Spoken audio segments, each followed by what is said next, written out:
Good morning, all you wonderful lovelies. How is everybody doing today? We are back. We are awake. Working on being able to breathe today. Had a whole bunch of crap, plant, poop, rain down from my trees. So, working on that. But we're doing okay, you know? That's just how life is sometimes. Sometimes you just gotta have trees try to murder you, and that's makes us stronger. So, welcome everybody to the live stream today. I am on Discord once again in the live stream chat. If you want to come and hang out, you are very welcome to. Today we're going to be doing some viewer requests. So I need to get a piece of paper out because I remember last time we didn't have a piece of paper and I got lost. So we're going to try to do that today. I'm going to open the YouTube chat. Bri, welcome. Good afternoon, everybody. Thank you again, sir, for your fine patronage. We are doing requests today, so I got to do some push-ups. And Bri gets to start off, I suppose.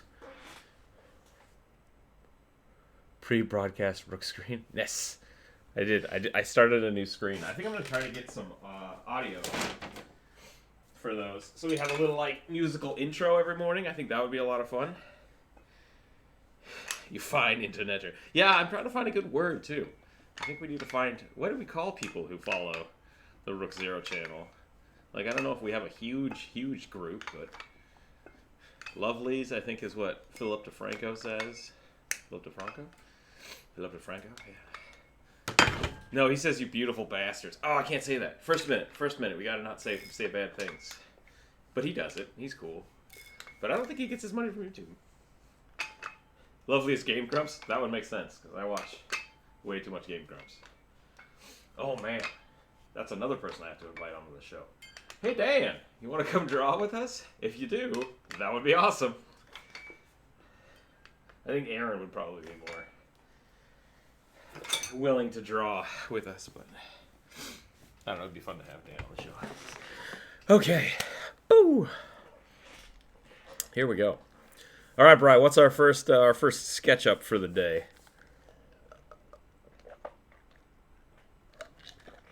Gotta finish some water.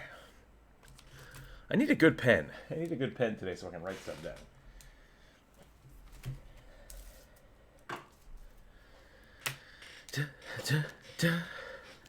Pawn one. How's the audio today? I moved the mic again. We're gonna keep experimenting. Alrighty. Audio's good. Nice. But yeah, we're doing user requested sketches. I guess I'm gonna start with my own stuff.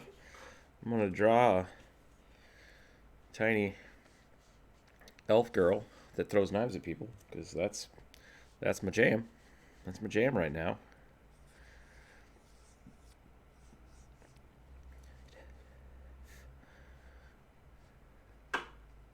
You haven't seen the Turtle video yet? It's pretty great.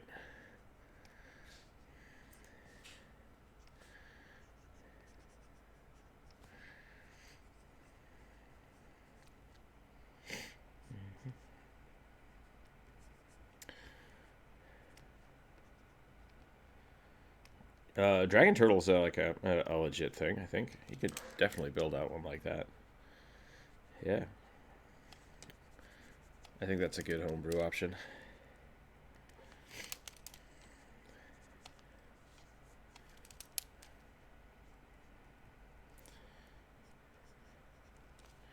I don't remember how faces work today.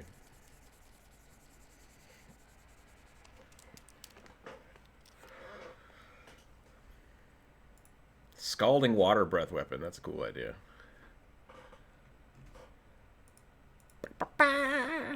Yeah, that's a cool homebrew. Dragon Turtle. It's pretty sweet. I like the turtles kind of in general because they can do some pretty weird stuff with their shells. And if you make them large, like you said, they get really tough. Which is awesome. Awesome.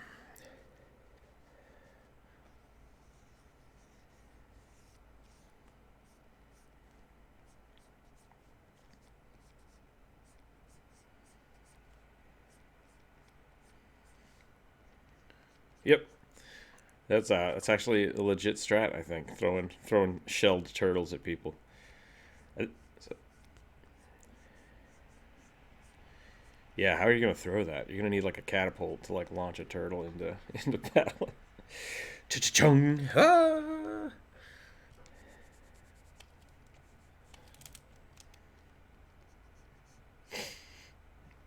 Sorry if I'm sniffly.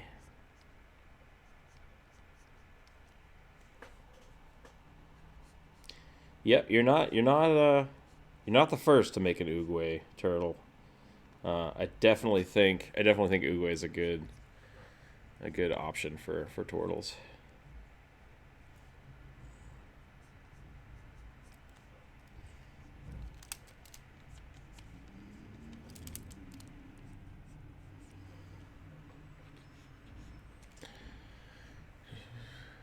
I'm actually really glad to hear my dog is glad to be here. My dog is going in for her first surgery, and I'm super nervous.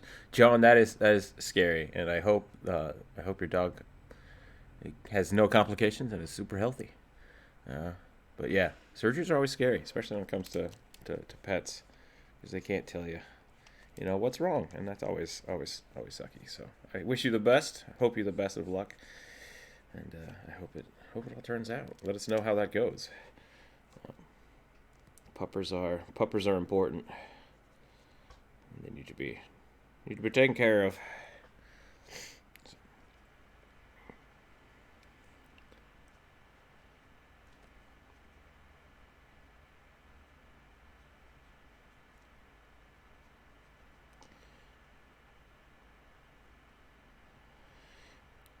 You want to give a turtle wings like a Koopa?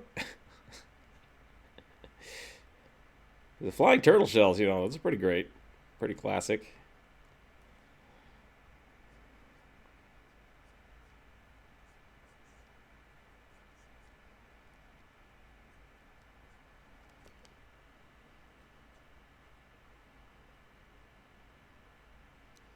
Sure, yeah, silver turtle would be pretty sweet.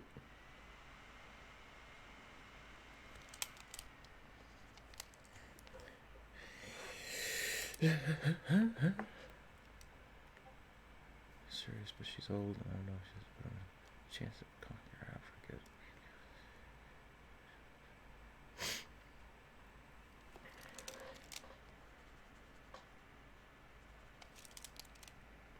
So you're using a dragon type from the Unearthed Arcana? Is that what you said? I got a little. Got it. Okay. Yeah. Yeah. I mean, really, what you could instead of having to worry about any of the dragonborn stuff, you could definitely just slap a dragon template on a turtle. I think dragon turtles exist in the monster manual, and you could easily convert one of those. Yeah. Yeah. Yeah. Yeah. I mean, it exists. If it exists, it's already a thing. You just gotta. Dang it! I keep trying to zoom in and it doesn't work. Aggie, you drive me crazy.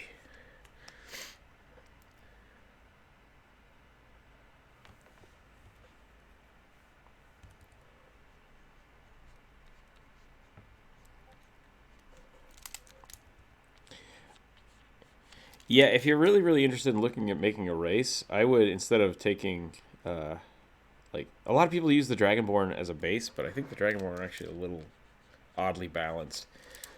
I would look at the actual race builders. There's a few of those online that will like help you understand. And then instead of having to like say, "Oh, Dragonborn, get this," you can just kind of pick and choose what you want and see how it balances out. So that might be an easier way to start. But either way, it sounds like you're finding some cool stuff. So that's great. Keep working on it. Don't get too bogged down by it by having to find like already pre-generated things. So am I correctly? Someone made a Dragonborn turtle race. Speaking of races, I just want a weird Githyanki fact. Y'all want a weird Githyanki? Yeah, we can totally take that fact. Today on the docket, John, we are taking suggestions, user suggestions, as well as we have a tip system open. So if you want to throw some money my way, I'll spend a little bit of time working on something for you. I'm just right now. I'm drawing my I'm thinking about turning Shiva into a half elf or an elf instead of a halfling, but I'm not sure yet. So I'm just drawing. I'm gonna draw a juggler. I'm gonna draw a knife juggler. See how it goes until someone else comes up with something else. Rick, you might actually be able to use this in the video. Yankees lay eggs. I did not know that. That is a little weird. I'm gonna have to look that up.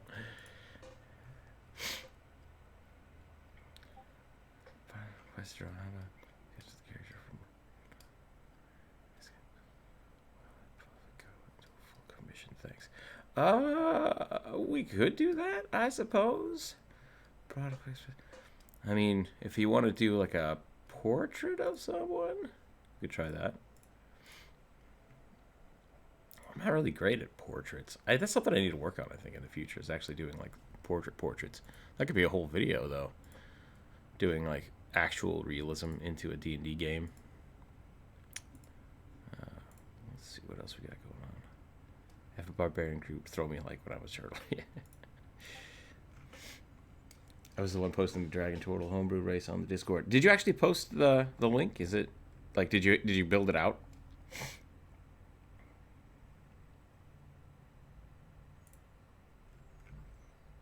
Oh, I see it. I didn't scroll down.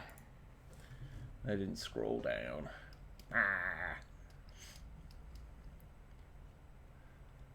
Turtle. Dragon Turtles are pretty good.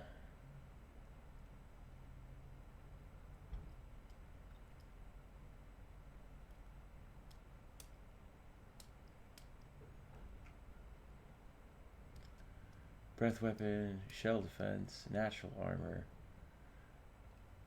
ocean ancestry, claws. I dig all of this. Yeah, I like all of this. Strength increased by 2, constitution by 1. I do see you basically, if you want this to be a D&D race, I think you're going to have to choose to remove 1 or 2 of these things. But, yeah. Yeah, so like the easiest way to think about it is like pluses. So like ability scores, getting a +2 to something is a +1. And then like your breath weapon, that's another +1. Shell defense is another +1. Most characters either have like 2 or 3 abilities, and then beyond that you have to start taking negatives to get to that like 2 score. So having Constitution as well is another +1. So right now you have like a +6 creature, and you need to get it down to a +2. +4 creatures are really strong. Like so I was saying, like Dragonborn are usually pretty good. I think they're like +2, +3-ish. So I love all these things. Like breath weapons and shell defense are really cool. And natural armor makes total sense if you have shell defense. Your walk speed is 25. Okay, so see that's a negative because you are taking a minus 15 feet or minus 5 feet. I would actually drop that down to like 20. I dropped it down to like 15 or 20.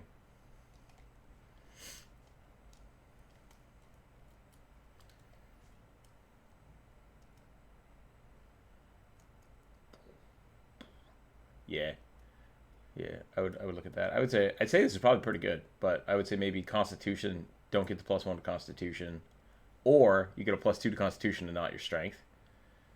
That would be more make sense to me, since they're just big, bulky creatures. Because that would be +1. Minus is for this thing. Claw weapons is cool. That's a +1. Natural armor +1. Shell defense, breath weapon. Yeah, you're still 1 or 2 too high. So I would say Constitution 2. Maybe choose between the claw weapons or the shell defense. Like, do you have really big sharp claws, or do you have a really thick shell? And just have those be variants.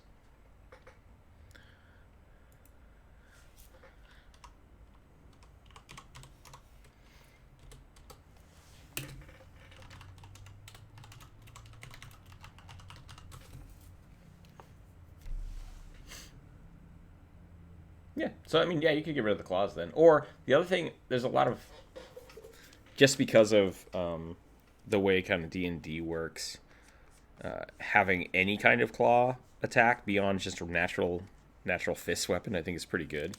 So I usually rule that if you have a claw weapon, you can still do your natural attacks, but you can do lethal damage with them, and or you get like a D4 for it instead of just the normal punch damage.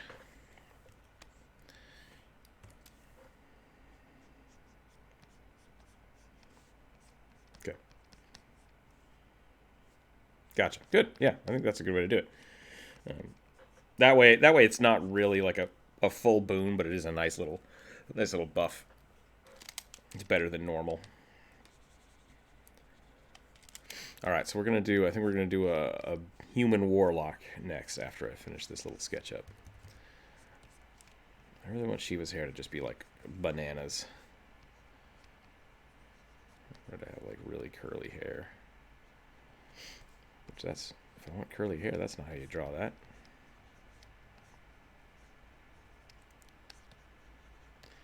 Like, oh, what did I miss? Let's see what we got going on here. Oh, how about a Vera? Shifter. Vera. Howdy, howdy. What is a foot shifter? Are you just making me draw feet?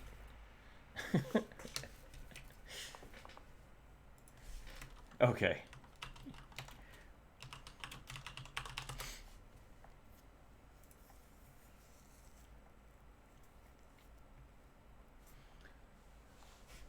You can do that. I dig that.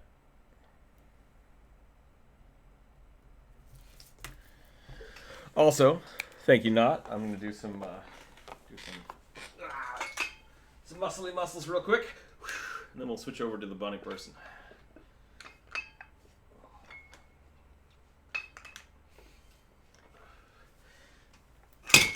Okay, you do want a Vera from like Final Fantasy, right?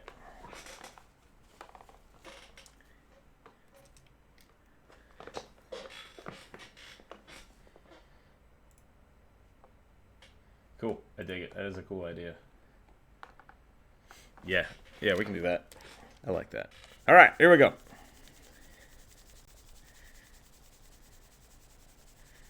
Oh, were-rabbit.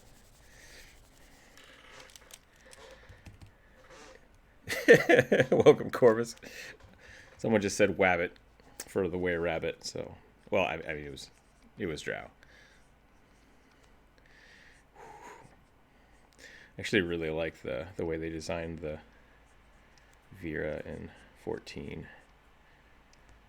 I think they're in 14 now, right? Yeah. Like, they made the ears crazy big.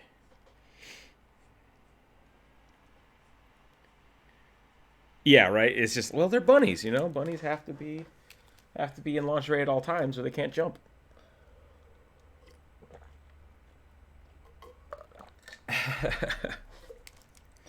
Oh no, we're doing the lingerie. It's gonna be great. No, it's fine. The question though, like, how much rabbit foot is too much rabbit foot? That's the real.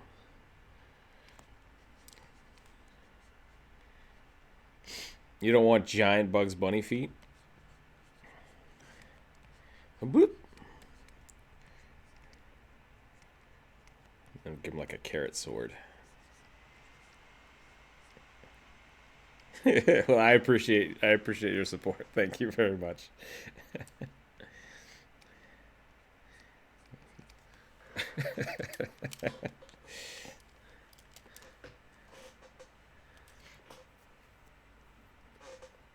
A small warforged Bard.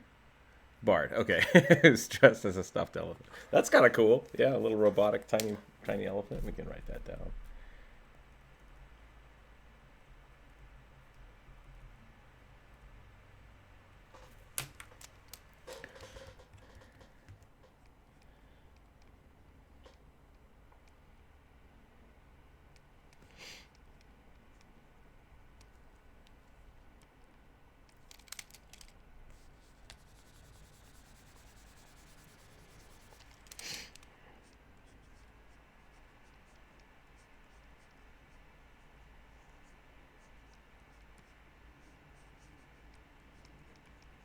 I missed the first part of that. What? Yeah, saying a multi-personality.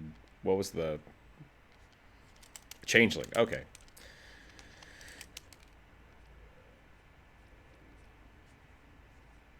Gotcha.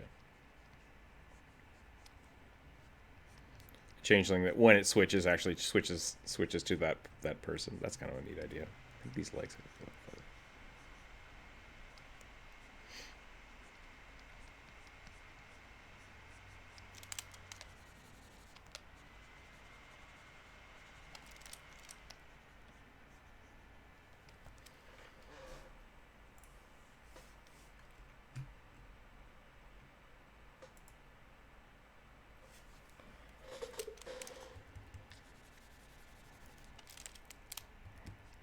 that sounds like a cluster right there. Like that's a lot of. That sounds maybe not like a lot of fun to play. To be totally honest, I mean maybe that is really fun to play. I don't know but it seems complicated. Yeah, that'd be a good point. If you're able to keep the different voices up, that would be pretty sweet.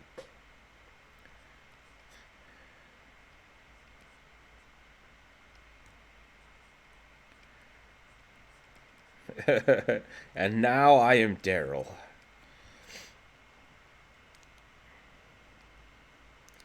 The voice is not a personality. That's a good point. I just realized. So I looked at the Final Fantasy Vera characters again, and I've really only ever looked at the faces. I went down to see how they were doing the feet. They have just normal people legs and high heels. Like that's not a racial choice. Do they? Because it looks like they're just wearing spiky high heels.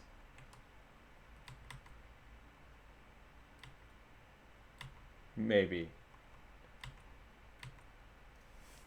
Oh shoot, that's an action figure. That's super good.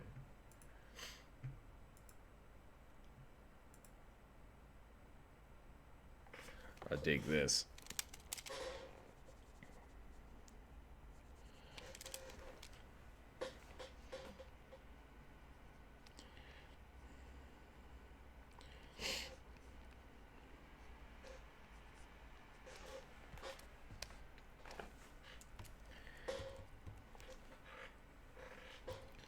And now back to it does have a carrot greatsword. Yes, that's where we're going for it. I'm probably not going to go super detailed on this, but I'm going to try to get like the really nice little form going. We can take a look at it. Sorry, Drow. You just explained a meme to us, and I don't get it. I'm not sure who Claire is.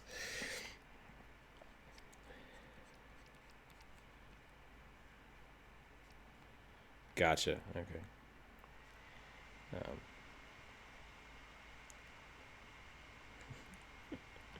so I try not to watch funny stuff, so my comedy is unique and clever and clean and unadulterated comedy. Let me throw some puns at you. That is a super beefy arm. So the shifter race is just like werewolf born, right? Basically, and we talked about this the other week. The were touched. Okay, yeah, I think that's fair.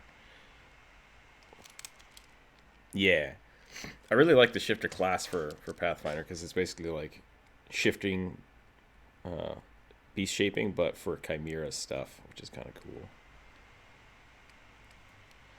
Okay, I don't like crazy hips because I wanted to have like really nice beefy legs. Because she's a bunny, not because that's how I draw all of my female characters. Gotta jump. She gotta jump. You gonna jump? Gotta jump.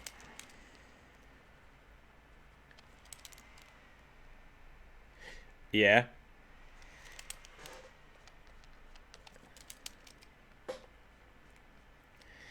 So I built a dragoon out with that in mind because I really wanted to be able to jump crazy.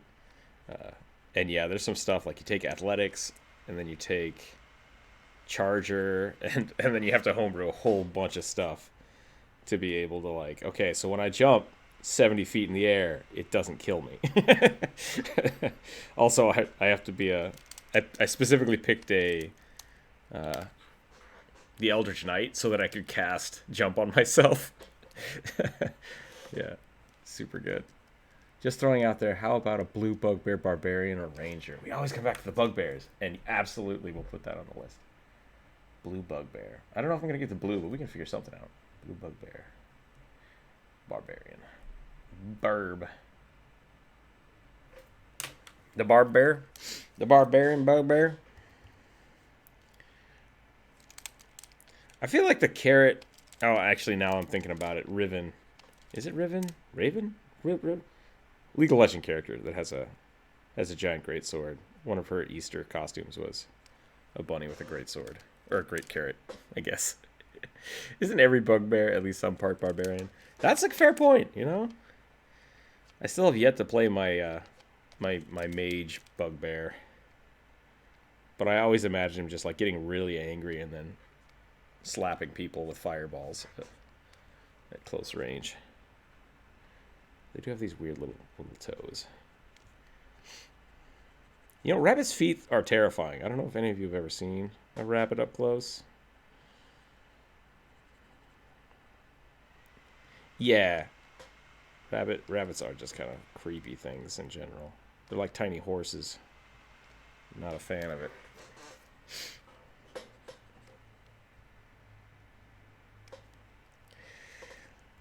Just do... I can use the plus and minus button to zoom in? Holy crap. This is a game changer. This is a game changer.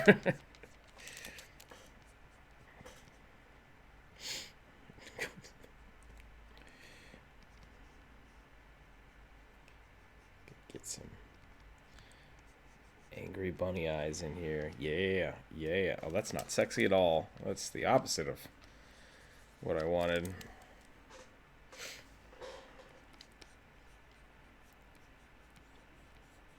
Nope, yep, I just drew Riven. That's not what I wanted. Is she just a bunny? Is that where a character is based off of?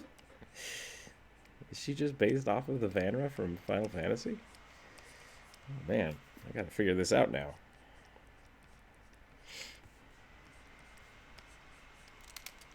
It would not surprise me at all, to be totally honest, if that was... Well, I mean, I was just surprised by it, but now that I think about it, it makes a lot of sense. Riven? I think it's Riven. Let me look it up.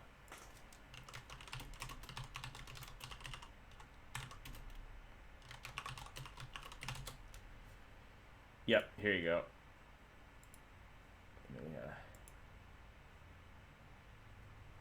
She's got an Easter skin where she has bunny ears, a carrot sword, and high heels. it's yeah, a carrot sword I think is a good idea. I just gotta make sure I don't draw her like that, so that's fine. Clean this up. Clean this up. We're just about out of time, but that's okay. I forgot to start a clock, so we will we'll let this one go, and then I'll start a clock on the next one. 20 karat gold. Not 20 karat like Damascus steel or something. It's gotta be gold.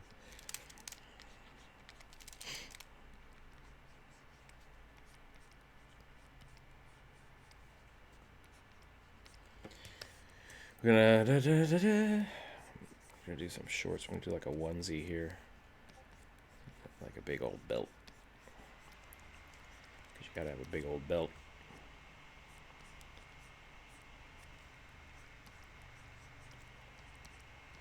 I applaud your ability to move on to the environments in a picture. I've still yet to do that. I'm never a fan of making the environment.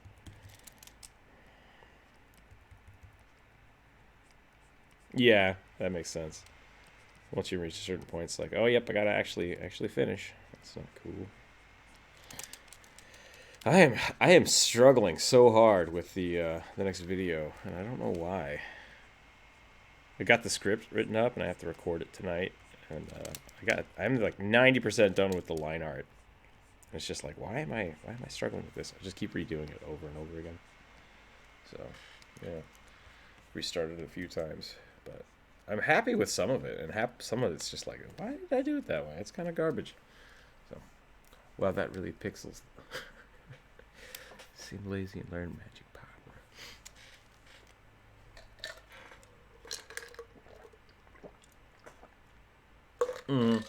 Yeah.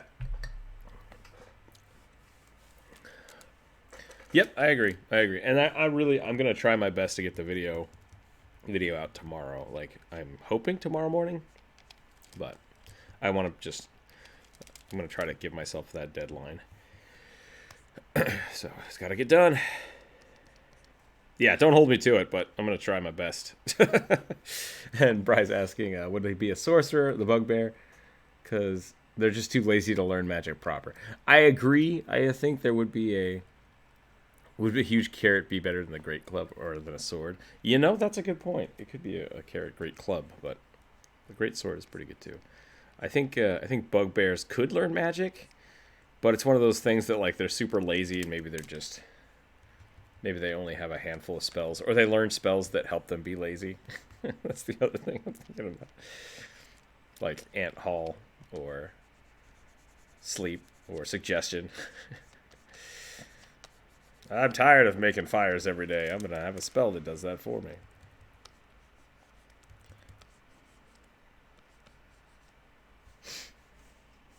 Nice. Segued. Okay, we're going to go like up here with the actual pants. I can go a little higher.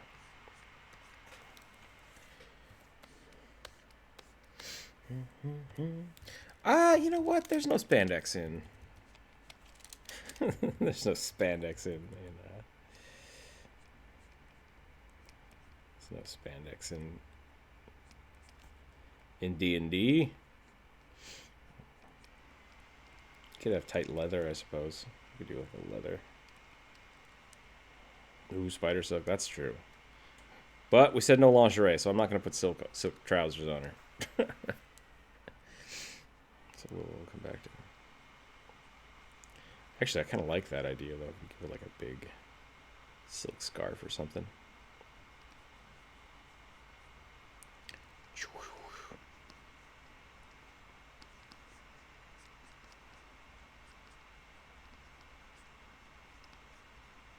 Yeah. All right. Well, best of luck.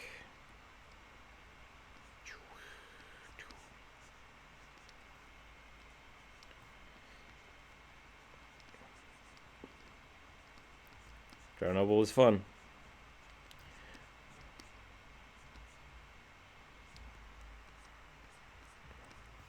Yeah, so the Noble is actually, I think, supposed to be more of a higher level drow.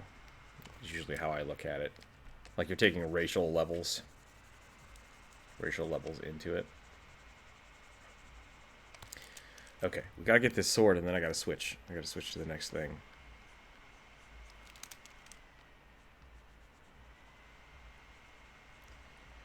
That.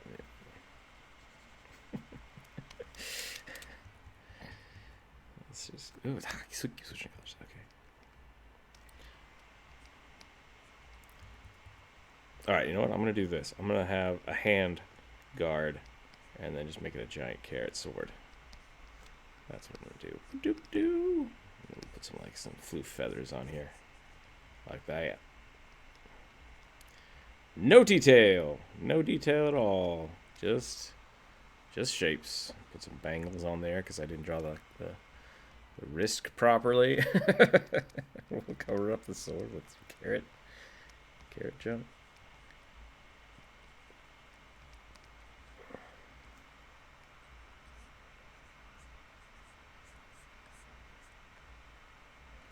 Yeah, bunny.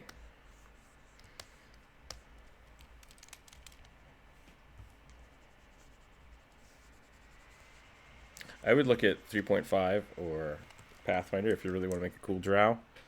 They have a lot of really good racial feats for them. You could say the Baba Yaga hut in a house is a house mimic with really no way of arguing that off. Yeah, you're right. I don't know if the house actually tries to eat people though. I think it's just happy being a house. I've always kind of thought of it as kind of like a Baba Yaga broom. My house, I don't like where it is. I'm gonna put it on chicken feet. Let's do that. All right, what are we doing? We're doing a warlock and then a tiny elephant, a bearded warlock. Yes, but I do like the idea of mimics being houses or dungeons. That's really cool. It's got chicken legs and it dances around. Yes, it does. So let's see here. So we're gonna do our.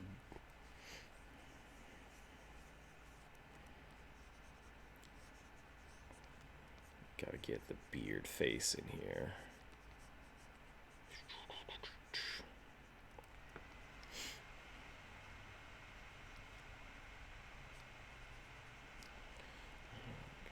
Ear.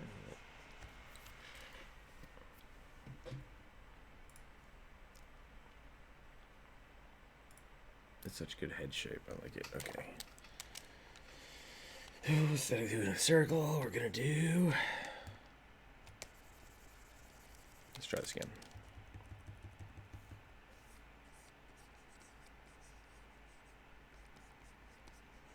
Go like that. We got the big old beard. I don't draw enough people with beards. Should really do that more.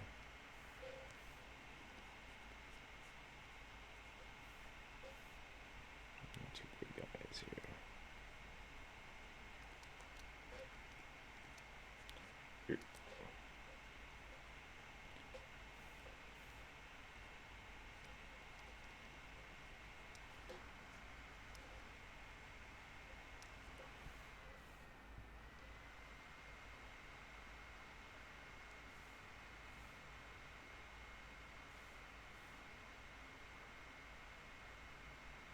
That's interesting. They have infrared fire.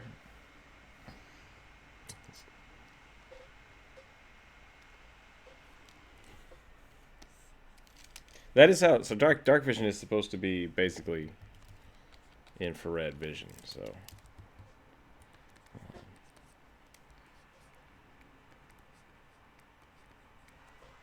Which is pretty cool because it's not visible to the naked eye for most people.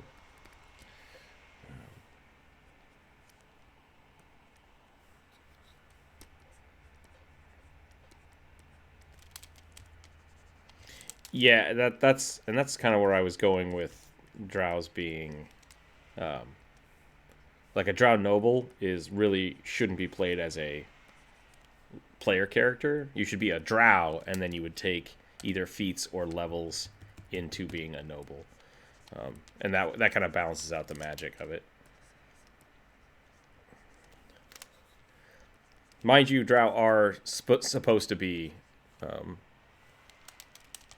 powerful. They are a much higher RP level class or race, whereas elves are a common race, so they're a little less powerful.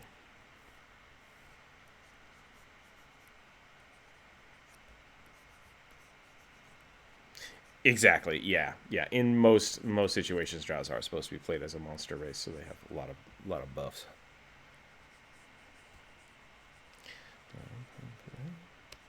Check out my video on drow.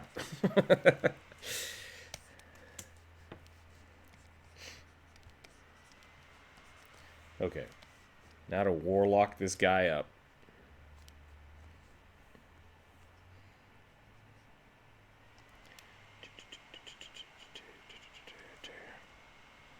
How should I warlock this guy up? That's a good question. What makes someone look like a warlock? Just tentacles everywhere. Makeup. He's got like kiss makeup on his face. I don't know what Kiss makeup looks like anymore now. Now that I'm thinking about it.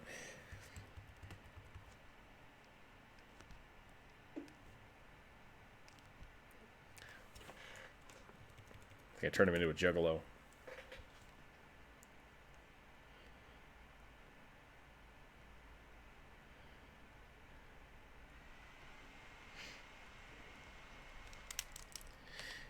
Yeah, so my big thing when you're making your own race, and this isn't directed at anything you've said, Drow. This is just me, like kind of my general idea.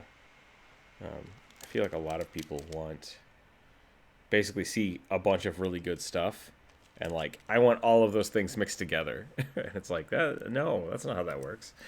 Like I have a lot more fun looking at races and being like, what's the one thing I really like about this, and then can I make that a thing? And then it doesn't really matter what else you do with the race as long as it's kind of focused on that. And that's why the physical appearance of the race is way less important to me than kind of the unique properties of it. So like with the turtles, I really like their shell. So like I just want to look at what can I do with the shell. They can hide in it. That's cool. You can use it for cover. Like that's not really something that's talked about that much. You can block space with it. Like you just can't pass through my space, period. Ever. Like there's no room to do so.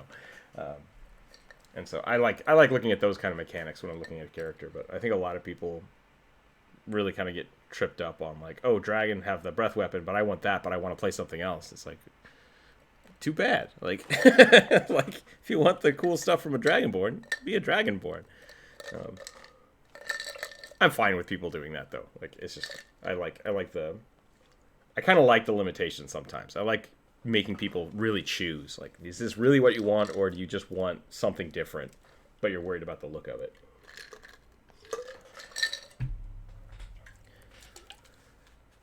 Just a bunch of eyeshadow.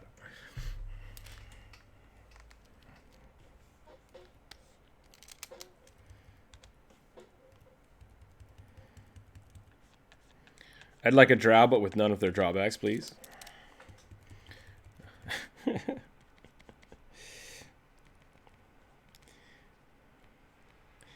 Right. Okay. No, that's fair. Yeah. I really like the drows have like severe dark vision, because then they have light sensitivity, which a lot of people don't deal with lighting in their games. I have a lot of fun with my players when it's like, oh, by the way, you're blind. I'm like, what? It's like you just walked into the sun. You can't see crap this round. It's gonna take you a round to really get your vision back. And they're like, dang it! It's like that's what you get for being able to see infinitely forward for 120 feet. Take that.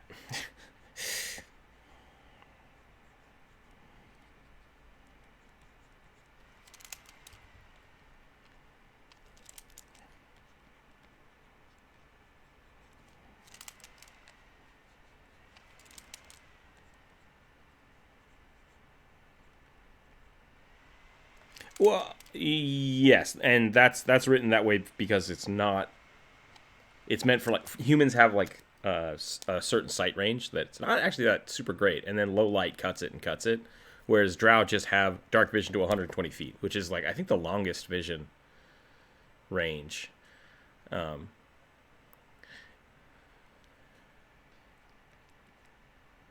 Yeah, like that's for creatures that just live in perpetual darkness, which is I think great for drow, and then but they get the light sensitivity because of it, and I really like that. So I'm okay with having that as kind of a trade-off.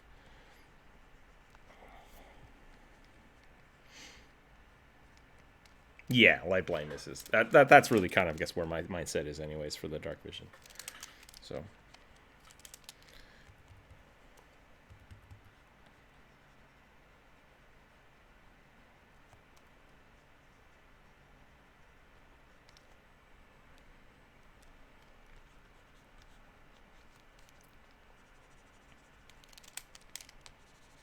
I have had some pretty fun encounters between like a paladin of the light and a drow, casting light and dark spells at each other, just like trying to. I cast deeper darkness. I cast sunlight. Like, ugh.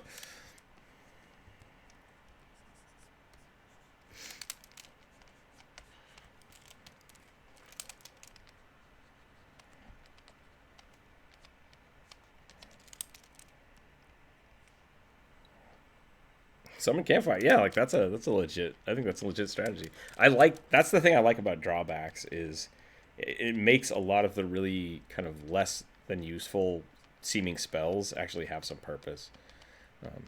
And I think a lot of people are like, "Why is this spell so useless?" It's like, well, because you're not actually using all the rules. You're shortcutting a lot of things to make the game faster, and that's fine. If that's how you want to play it, that's how you play it.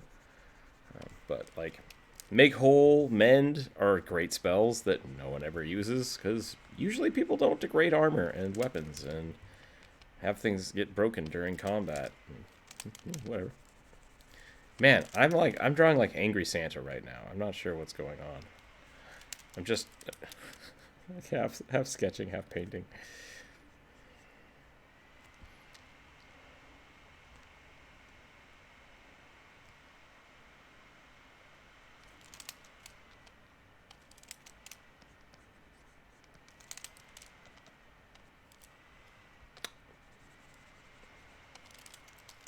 I don't know what that second word you just used was. Yep, nope, don't know that word. What is that? What is that?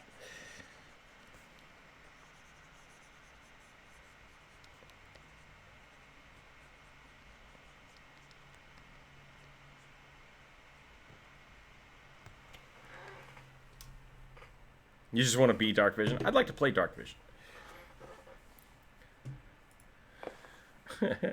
Let's see what is this word? Okay. Gotcha.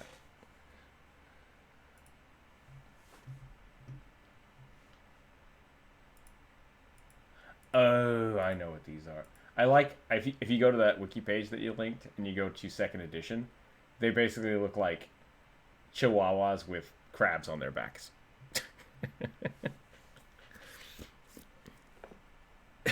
It's pretty awesome. That was the best one. Second edition is great. But these are supposed to be like demon dog people, right? Looks like they have the pinchers from an Umber Hulk. I did. You want to see that? I finished. I got. Boop, boop, ba-da-da-da. Okay. Yeah. I will post it in the chat for you a little later. And now I gotta straighten this carrot. Why is this carrot so bent?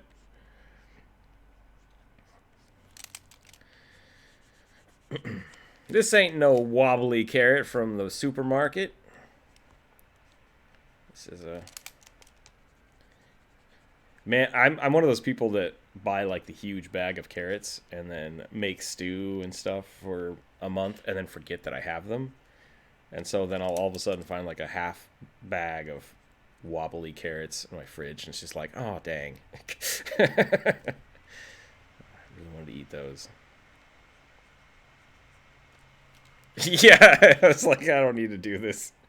This is not as important. Boop boop.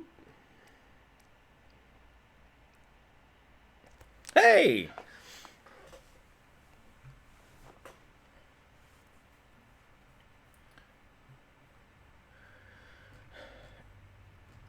What a beautiful face. Yeah, if you ever have trouble making a monster race into a actual race, a lot of time what you can do is you can look at the stat block and then determine like what level the character is. They do have monster levels. Like that's how that works. So a lot of stuff you can kind of just ignore. And if you're playing a PC race, you're gonna roll your stats anyways. So yeah. I usually worry about stats less when it comes to make homebrewing races. And I think you did a good job with the other one you just posted. Just having them like +2, +1.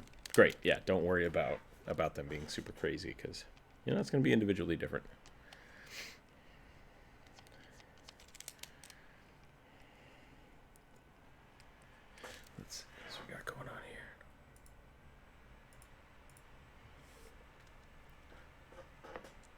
Sub D Shaver.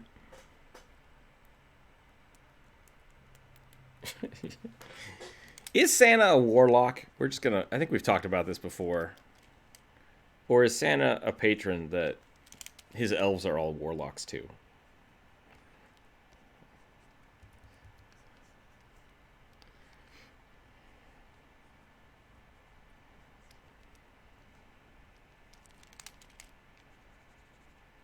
Yeah.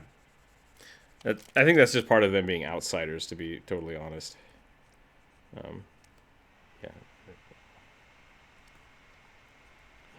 Yeah.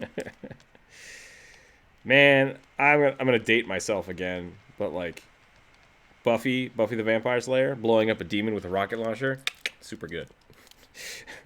I could not be slain by mortal weapons. Man, it's been 500 years. We got new weapons, bro, and then just boom. Super great. That's an actual episode. I don't think that's what she says. I don't think she says that's what's up, bro. But you know, you get the idea.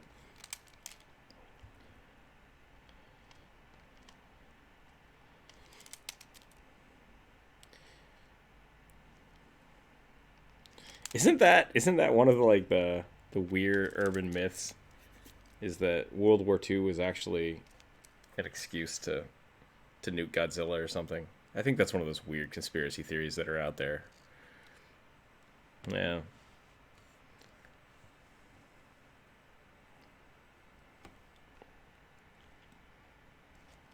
Yep. I mean, hey, if you gotta launch a nuke, you gotta rationalize it. You don't want to be like, hey, so we're gonna fire a bunch of missiles at the moon for no reason. Nobody panic. Everyone chill out. Maybe that was the original thing for Godzilla. Maybe that's what I was thinking of. The Godzilla 2000 movie. Is they just did all the weapon testing and that's what made Godzilla.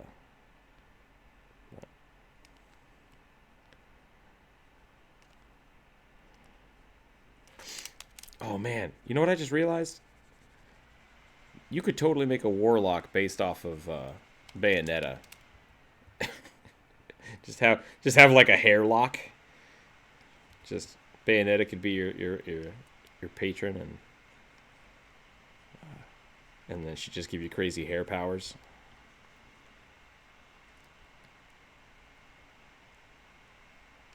I've been to a lot of weird parts of the internet, so it wouldn't surprise me if that theory is real. But I might have also made it up out of just garbage, garbage that I've randomly found along the way.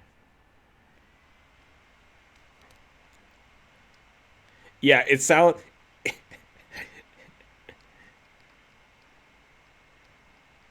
Exactly.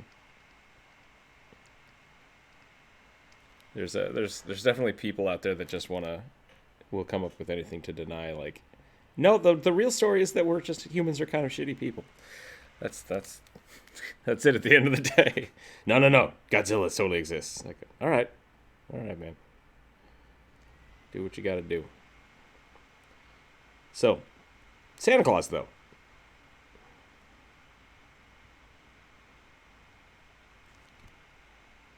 If we're gonna be horrible people, we're gonna be horrible people as hard as we can.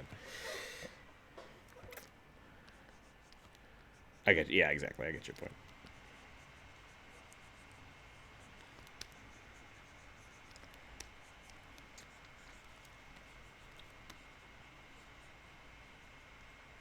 I'm totally on board with that. Santa being an archfey and his elves being warlocks or artificers is a cool way to do it. That was Dippy's idea, not mine. Holy crap!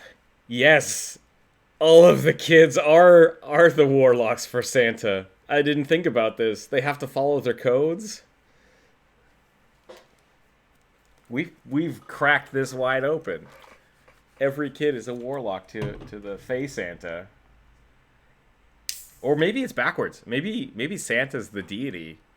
Just follow me on this. Don't freak out. And all the kids are trying to be paladins, and the ones that suck at it become warlocks for Krampus. Maybe that's how it works.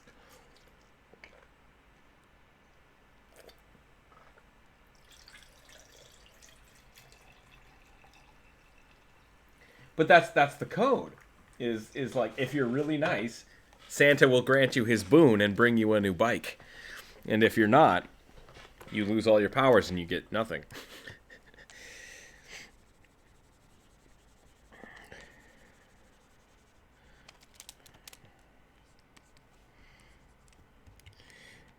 And once again, the kids might just not know their code. Like when I was little, I thought playing with matches was great, which I still do. And like, hey, right? But it's against the rules. like, wait, if I don't play with matches, how am I going to learn how fire works and then keep myself safe from future fire extinguishing things? Plus, now I know how a fire extinguisher works. I'm learning life skills.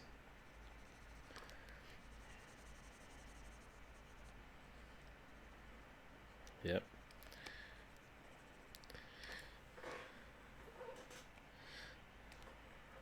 See, that's the real. So Santa is so powerful because he gets all devotion to him, but Krampus is so much better as a patron. The Christmas spirit pack. Yes, that's perfect. Really, the trick behind it is you shouldn't teach kids not to play with matches. You should teach them how a fire extinguisher works. And then if you don't want your kids to play with knives, it's like, well, I'm gonna go buy you a suture kit, and you have fun. And later we're gonna learn some sewing. It'll be great. I think that's how kids should be raised. Hashtag don't have any kids. I don't have any kids. That was hashtag I don't have kids, not hashtag don't have kids. Do what you want. Have as many kids as you want.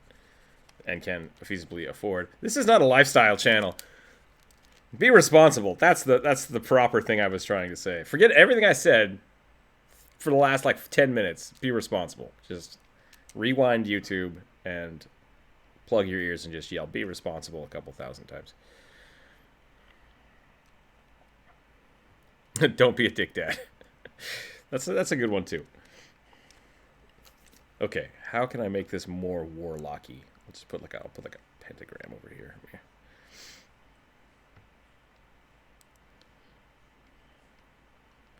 Just like bam, bam, bam.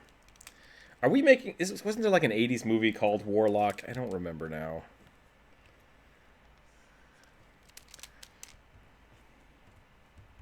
Teletubbies? I don't think that's what I was talking about, but it may be. You know, it could be.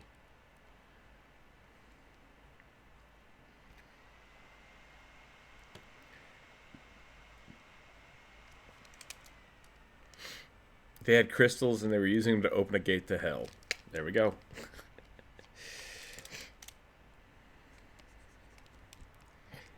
Did anybody... I think Flatliners was a Stephen King book, right? Where people try to figure out death and then accidentally do. I feel like that should be a D&D campaign at some point. Maybe I'll write that into one of the D&D campaigns.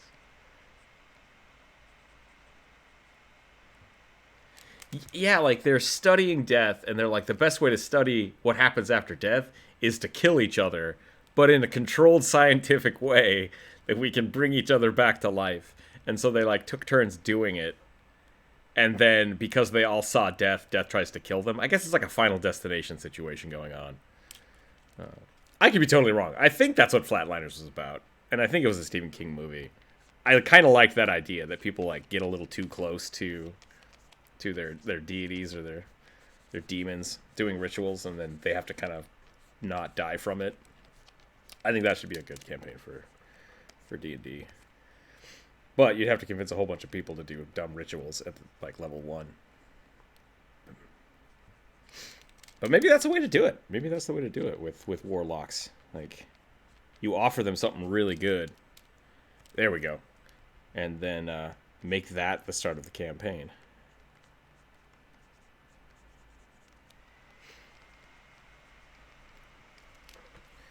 I can't tell if this is a warlock or like a really sassy biker gang member. He probably would just have like Greg written on the back of his shirt. Hell's Angels dwarf, that's pretty great. That is pretty good. I like that. They all have like iron mechanical horses. Yeah, that would be pretty dope. All of the above.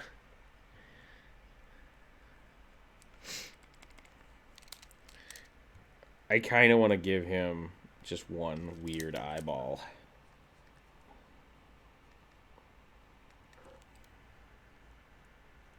Yeah, they could just be riding Gorgons. That would be pretty badass. Fire-breathing demon cows.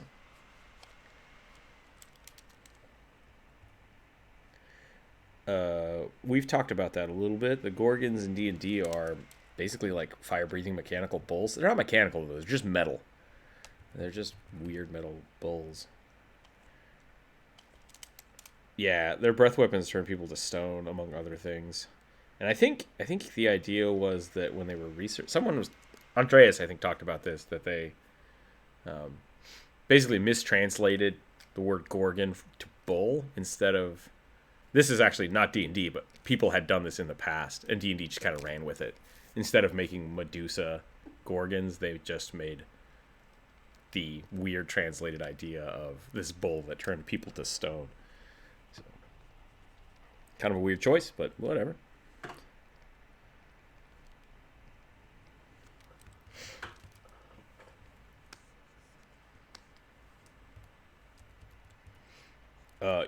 I would bet it was the other way around. I bet the torture device was based off of that misinterpretation of the Medusa story. Either way, doesn't matter. D&D Gorgons are big metal bulls. Super weird. Big metal balls. I said big metal balls, and then I said Rookzer0, I'm in, and I was like, what? That doesn't make any sense. Yeah, let's draw that. Big metal balls for your truck. Ball bearings. I was talking about the ball bearings and the tires. There's no ball bearings in the tires.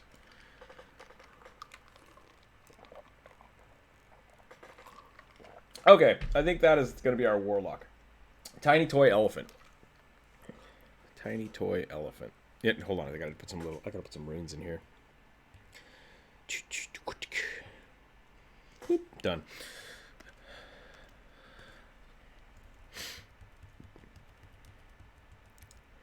I bet campaign. He needs an eyeball in his beard.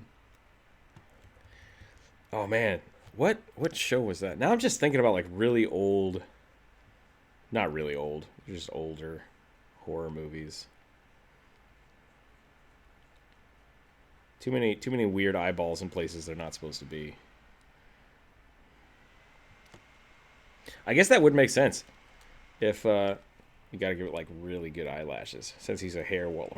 Hairlock.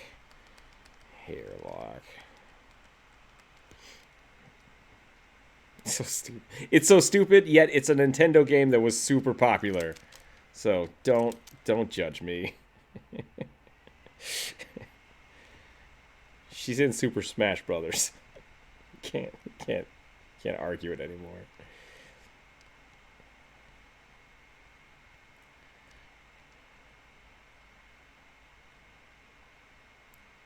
I just gotta say though, if Bayonetta is just wearing her hair, isn't she just naked all the time?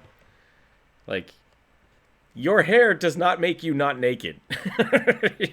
If it's just hair.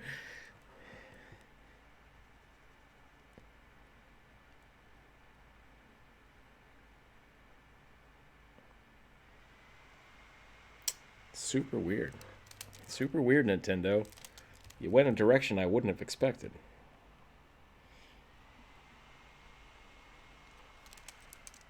Oh, really? I didn't know that. Nintendo just bought the franchise after the fact? Huh. No, that makes more sense.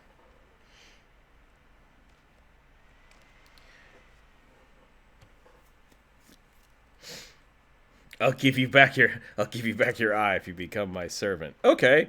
Wait, why is the eyeball in my beard? Yeah, it wasn't specific enough.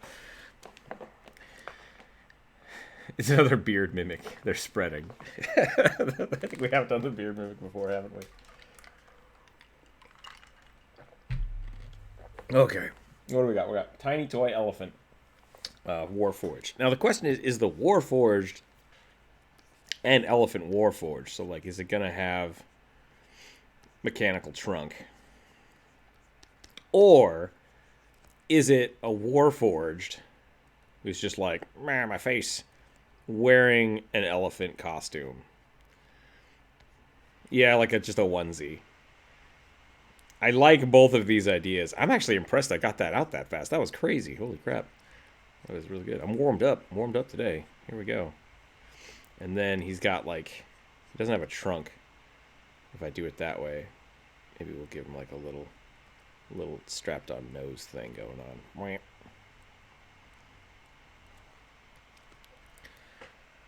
Interesting. Bad.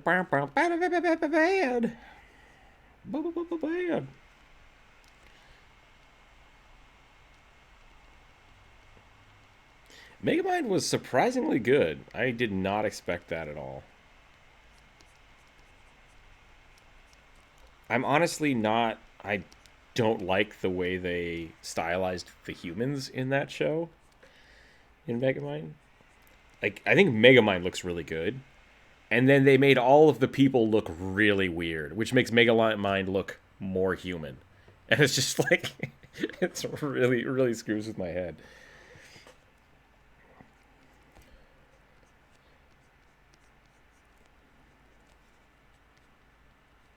Maybe that could be a definitely way to look at it, is that they did it stylistically to not just fall in the way Pixar does it normally.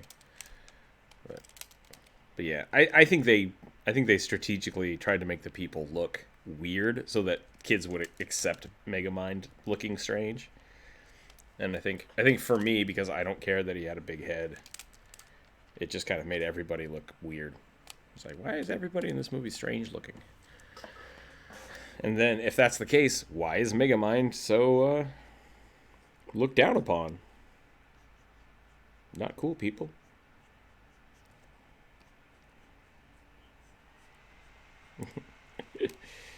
Yep. Yeah, definitely. I am not an animal. I'm a human being. Oh wait, nope. I am actually. That was a good episode, actually. I dig that episode of The Twilight Zone. The lady's got the bandages on her face. Did they remake that one? I haven't watched the new ones either, but the old one's super good. Because they went through that whole episode without showing anybody's face. That's just... awesome. Such good cinematography. Sorry, I got twinged on a Twilight Zone episode. Yeah, the old dudes are talking about stuff. I think you are too. And the Twilight Zone, I think, is way older than me, so I'm not. But I watched it. I used to watch it all the time.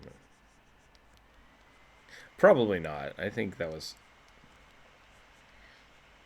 It's not fair.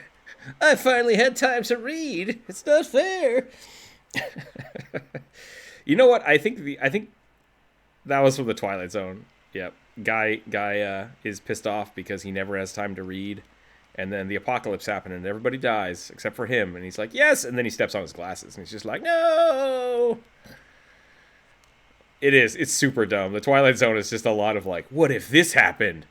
And then go fuck yourself. And it's like, oh, come on. Not cool. Yeah. Super ironic stuff. But yeah, that's a lot of it is really good. A lot of it is really well put together, really good, like great shorts of crazy stuff and lots of experimental TV. And then a lot of just like dumb sci-fi garbage. So, but I think a lot of people get their Twilight Zone references from like The Simpsons and Family Guy, because there's a lot of them in there, and I think people just don't realize it, which is cool. I like that you can do that with media, and I think that kind of inspired my means of conveying stories in D&D. Okay, we're gonna try to get this plushy robot face in here. Should his feet be out? I feel like if he's a plushie, his feet should be out. Or did that... Yeah. My feeties are innies. I can kick myself in the spleen. That's basically all my feet do right now. It's just boop, boop, boop, boop. He's aging reverse. The Twilight Zone was like how every wish made a curse. Yeah, the monkey paw would be a great example.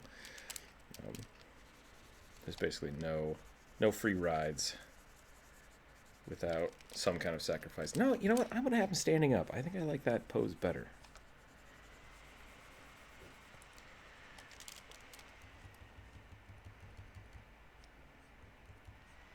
Yeah, right. I really like the wish idea in D&D, and it makes me sad that people abuse it. Like the fact that a lot of people, how do I say this? I want to say this without making it sound weird. Give me a minute. Abuse. um, a lot of people look at wish as, haha, I can get around the DM. And a lot of DMs look at wish as, I'm going to punish the players for trying to abuse the power of it. When really, if you're playing D&D and DMing correctly, it should be a thing of, how can we make this really fun for both of us? And so I don't feel like when people use the wish spell, the DM should purposely be trying to screw them over.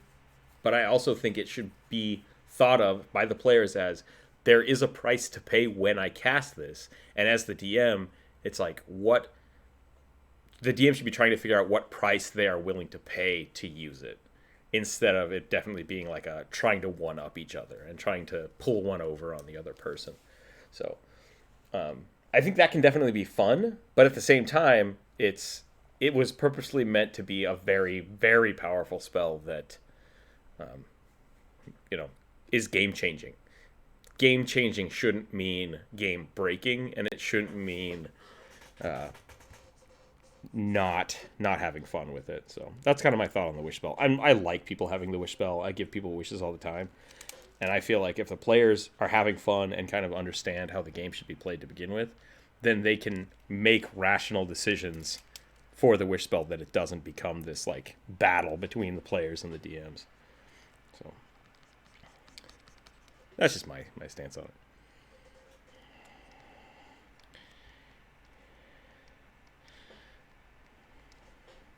Yeah, and he was very sure that he's like, because he knew the way they were playing it, like, if I use this, I only ever get like 2 uses of it, or I might not be able to use it again. So I have to save it.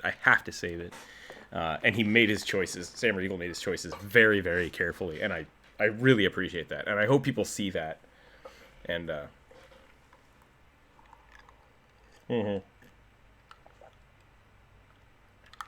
could technically make someone a god.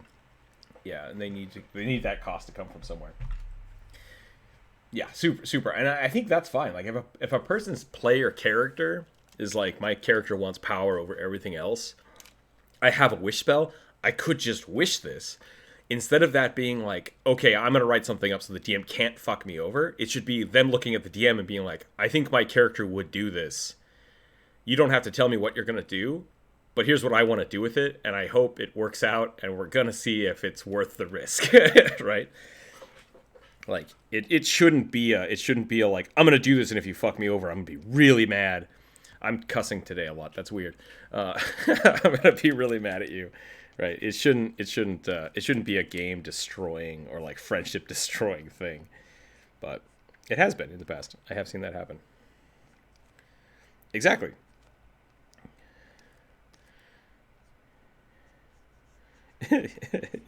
Yeah, I mean that could definitely be a thing too. It's like, if you've done that, you've fulfilled your character. Like, that's your character arc is done. Like, are you okay with that? Is that what you want? Like, oh, as a player, yeah, or no, I guess not. If I do fulfill this, what's going to happen? Like, that's weird. I didn't think about that. It could also be really fun to make them have to, like, okay, yes, you can become a god, but here's a quest that you have to complete. The wish allowed you to start this quest. That was a fun one that I've seen before. Or like, it sets things in motion. Like a meteorite destroys an entire city of people, and you're just like, oh crap! But that meteorite is gonna make one person a god. Who's gonna get it? Anyone in the party now has the potential to get it. Oh crap! And then everyone's scrambling, right? Like there are so many things you can do with wish spells that aren't just the player being like, I win, ha ha ha. It's like that's not cool. Like, come on. It should be part of the game, and it should be really fun. That being said, there's also like the utility side of it where Wish allows you to cast any low-level spell. That's great. Like, just do that. That's fine. And then, the repercussions can be like not as severe because it's not a severe use of the spell. But you do have to trade something. Like,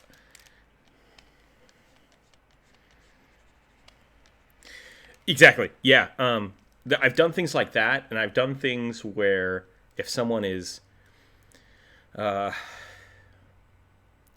use the hero point system, and the hero point system to me is a lot like the wish spell, because it is like this isn't really in the rules, but I want to do something, and it's going to change the narrative a little bit, and I'll do things like, yes, you can do that, and what I've done in the past is if someone is like, I'm going to jump in front and take the damage for this person so they don't die. I want to give up my hero point, and I'm going to do that. It's like, okay, but you're going to take a bad wound from this, and then I'll roll a die, and like you permanently lose 6 hit points. Like you're taking this damage. You're not blocking it at all. You're just absorbing this stuff, and you're permanently taking 6 hit points. That's a thing that you can do, right? It's just...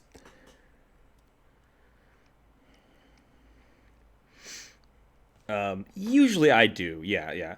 I'll tell my players. Most of the time, if it's something like that, I'll be like, I will allow you to do this. If you want to spend a hero point to do this, I will allow you to do this, and then you're gonna roll me this, and I'm gonna roll this, and you're gonna lose that many hit points permanently. Is that still something you want to do? And they're like, oh, it's worth it. And then they've made that decision. Generally, if I do something like that, I always make it up to a roll for me, so I'm not just like, oh, you lose this or you lose that permanently, no questions. I give them the option, like, you're gonna lose a d6 of hit points. Is that okay? I have had it to where the other way around. I had one of my characters get his arm bitten off, and I'm like, can I use a hero point to not have that happen? Like, I just don't want that to happen. And my DM was like, sure, I'll let you do that, but you're still basically, all the skin's getting ripped off, so your arm is basically useless for now, and you're going to have to spend a lot of resources later to try to make it, not suck. And I'm like, that's fair. Like, so it's not just, the wish spell shouldn't just be a get out of jail free card, screw the DM's choices, or my choices. Like, I did something really dumb, wish spell. It's very much like, it changes fate. It shifts the payment. So instead of me losing an arm, I'm losing money, time, and effort. Like, I have to do that. And so that's what I'm saying. Like, if your wish is like, I want to become a god, it's not just boom, you're a god. It's the game has shifted in a way that now that is what's going on. Like, the world has changed. I did really like, I don't want to spoil Critical Role stuff, but I guess it's season 1. I think I can do that. If you don't want Critical Role spoilers for season 1, unplug your mic for a second. Or unplug your headphones.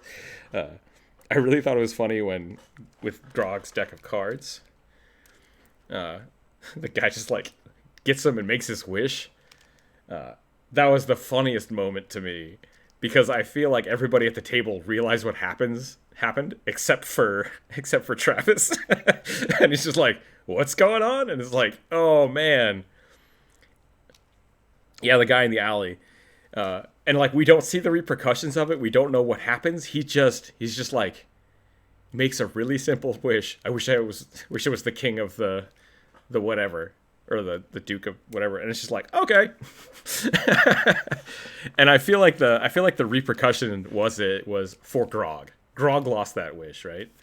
And I think that was really cool. I really like that idea. It's like, you're making a choice to give this guy this thing, and you have to suffer through watching it. And I think it was really more for everybody else at the table than actually for Travis, which was just... It was, yeah. Yep. And that's why it's super funny. Super, super funny. So,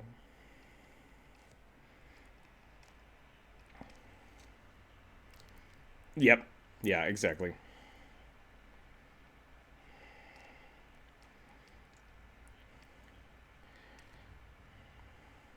Yeah. Super good.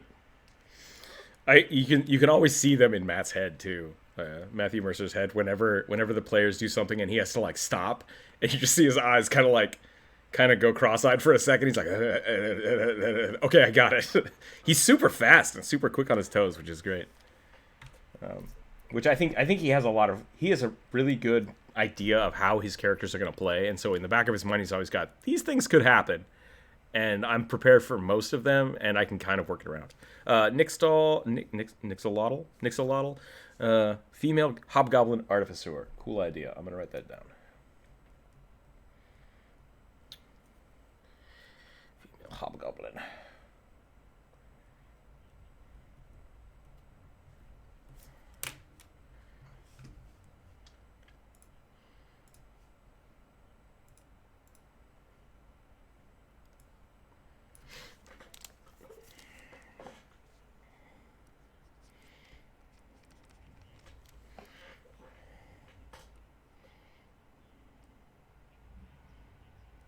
Yeah, yeah. There are a lot of like, how do you become a good DM? And I think part of that is understanding the rules really well, and then really defining your universe. And when I say that, I don't mean that you have everything written down, but if is basically being able to adapt whatever your players want to do to the universe that you're presenting to them is an art form, but it's also something you can practice. And so, like a lot of like the very first Pathfinder games I played with a large group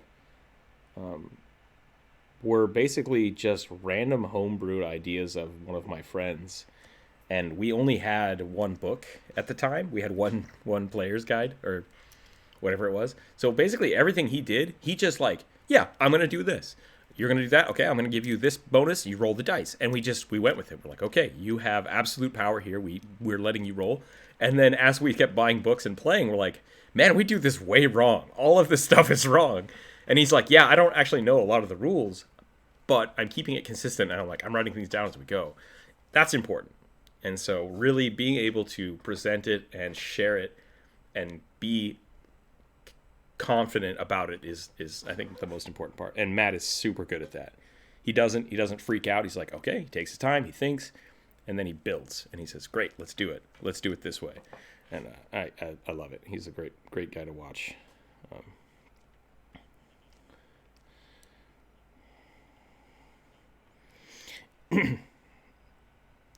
Yeah, that's a good point. Like Matt Mercer is a very nice author. Like he also has a really good narrating stance. He has a very good way of doing that. And like Matt Colville, same thing. Great writer, great orator, but at the same time, the interaction with him and his players, he's not so worried about like stop ruining my world, stop not following the script. He's adaptive to it. They're very adaptive to bring it into the storyline, and I think that's where they're just like awesome. What is this? The Life and Adventures of Santa Claus? I thought that was a picture of Matt Mercer for a second because we were talking about Matt Mercer. But I have seen that show now that I think about it. Santa is an archfey, absolutely.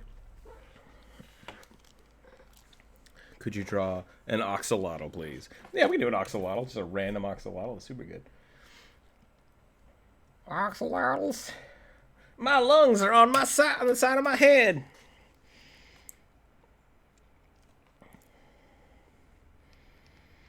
Beer, it's only 11 o'clock. Welcome, Jonas.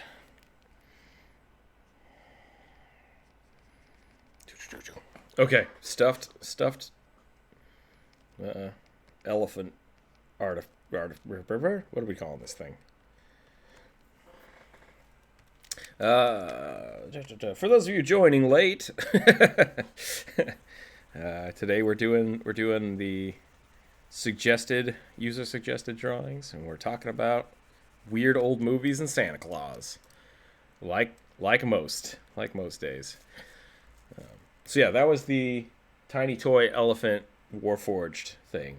I'm gonna draw another carrot for perspective, because why not?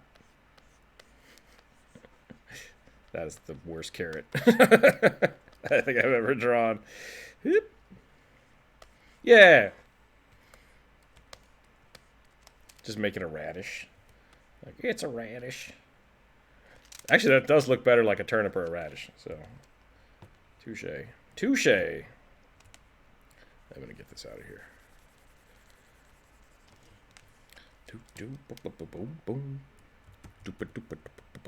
Lewd carrots. New rule, no carrots. Can't draw carrots on the live stream anymore. Let's switch over. Oh, you know what? I'm an idiot. I just realized that. That's fun. I'm gonna give me 1 second here, everybody. Yeah, the Pathfinder Weirwoods are super cool. They're one of my jams.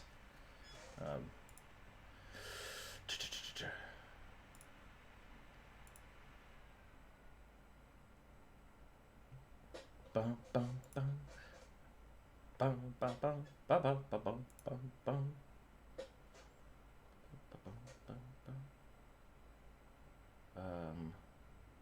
That is wrong right there. Shoot. Shoot. What did I just do now? I will fix this later, I think. I will fix this later. I adjusted some... I got the merch stuff up yesterday, and then I realized that I was building it on the wrong account, because I had it on one of my old shops.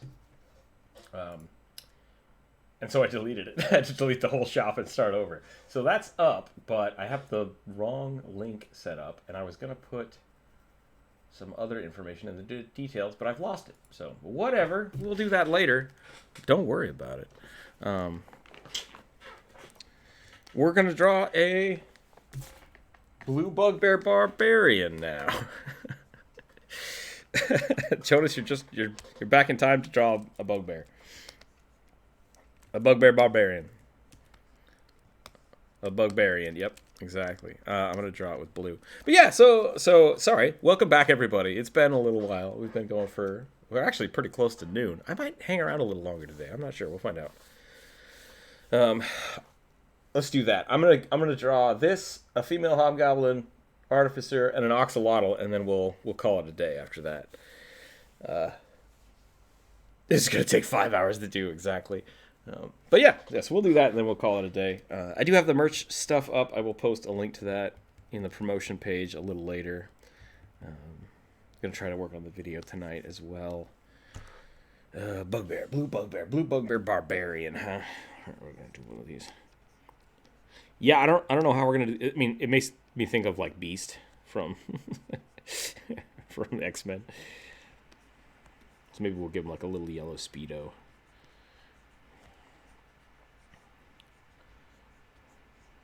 You know, Beast from Beauty and the Beast, also probably a bugbear.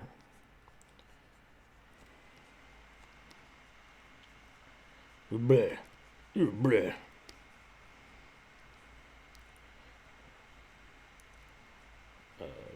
What was I talking about? But yeah, so I was going to just reiterate what we've been doing today, since we are doing the shout-outs. But we're going to stop the shout-outs. Bugbear Monks are fun for now. So we'll finish these 3 and then we'll be done for the day.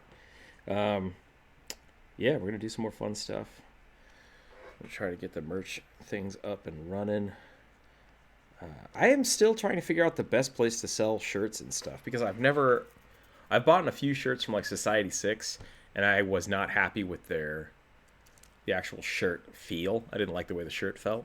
So if you've ordered custom shirts or like merch shirts from somebody, let me know where you got those and whether or not you liked them. I do have the stickers and stuff up in the Redbubble store now. Redbubble, as well as a few other places. So I think you can just Rookzer0 search if you want to buy some stickers. I do have a few on me that I can mail out to people. I mailed some out earlier in the week here. So check your mailboxes for those, and feel free to disinfect them when you get them. I disinfected them before I sent them, but whatever. I have no judgment. No judgment at all.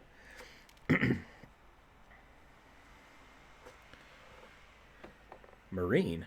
How much for stickers? Oh, yeah, it does look like Wolverine. If you want to make Wolverine, I think Bugbear is the way to do it.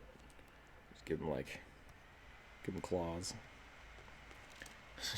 Draw a circle, and then another circle, and then, yep, it's exactly right. See, so that's Beast, and then that's Wolverine, and then Sabretooth is, I think, just like Wolverine, but also has a beard.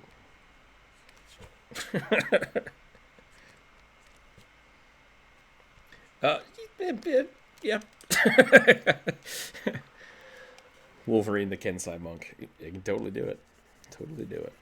How much are stickers? Right now, I think I can... If you live in the United States, I can basically mail you some stickers for like $2 a piece, I think. But I don't have... I have a limited supply of them, and I don't actually have a shop of... I need to put up just a physical shop of things that I have that I can sell to people. I need to work on that. Trying to run a small business is tough. I got things to do and stuff to keep track of.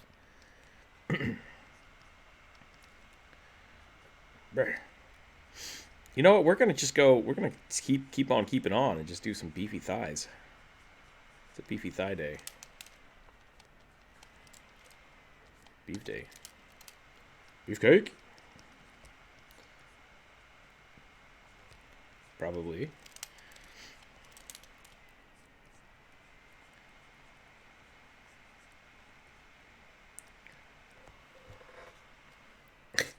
How many people in the chat, and this is a legit question, have had a gnome named Beefcake?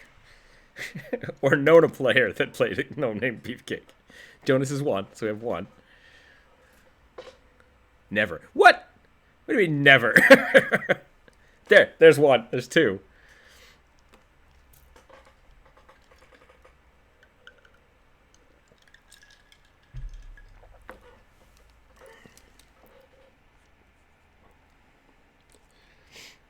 What if we rename Guff Beefcake?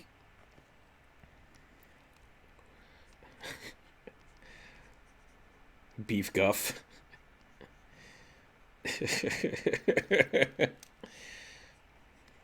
There's no spandex in Dungeons and Dragons. Dang it. Enchanted pants that they just fit perfectly.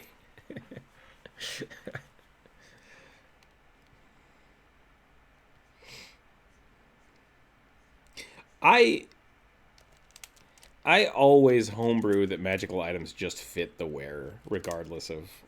I don't know if that is actual... Yeah. I don't know if that is a real rule, but it's a common homebrew if it's not, because I've always played that way.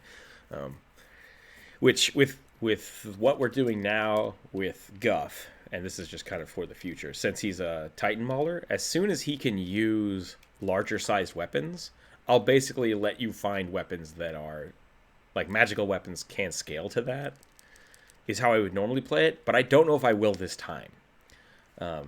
Because I kind of like the idea that Guff is struggling to use large weapons, and I kind of want to see what happens with it. But I've had a...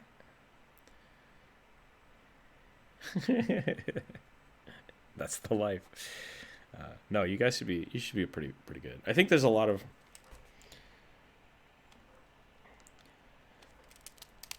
Mm-hmm.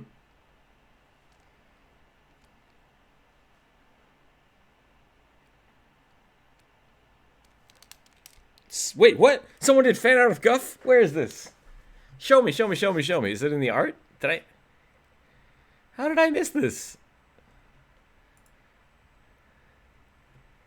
Oh, yeah, okay. I didn't read it. I saw it this morning. I'm like, hey, that's cool, and I didn't actually read it. Now I feel bad. That's super great. That's super great. Randnar. Very cool. I did like the picture. I just didn't realize it was Guff. That's awesome. I think that's I don't know if that's the first fan art, but that's great. I love that there's fan art now. Andre's still drawing robots, which is good. That's pretty good. Pretty good robot. you have a lot of soft curves on those hard, rigid surfaces.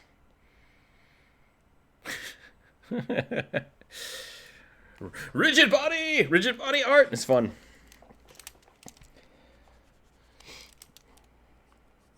Oh, you want them to be curved surfaces?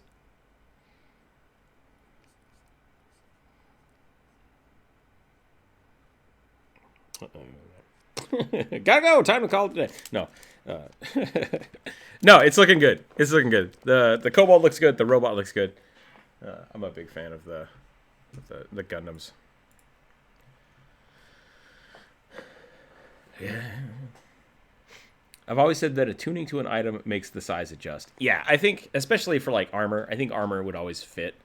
But there are like if you're a large size creature and giving someone like a medium sized piece of gear to a large sized creature, I will usually tell them like it fits, but it's not great, and you're gonna have to next time you're in town, you're gonna have to spend money to adjust it. Like there's just not enough stuff. And for the most part, like D&D and I think Pathfinder says like the cost of a weapon, if it's a large size weapon, is doubled. But that's the base weapon. So like if it's so like the difference between a short sword and a large short sword is like 15 gold. Even if it's magical, regardless of like the billions of gold you put on to enchant it, it's a 15 gold difference. So I've talked to a few people about that. Like I had a character who found large adamantine armor of a giant, and he's like, "I'm gonna wear that." I'm like, "That's not how that works." But you can smelt it down, and I'll give you a huge discount to have it remade to your side. You're gonna have to find a town first, and so that's kind of the limitations I'll put on things. Is like you have to go to town first to do it, or you have to find a blacksmith, and then. Exactly, you're right. It's like I think that's what I did with that one. Is like the helmet was enough to make his armor, and he had to put in like 200 more gold.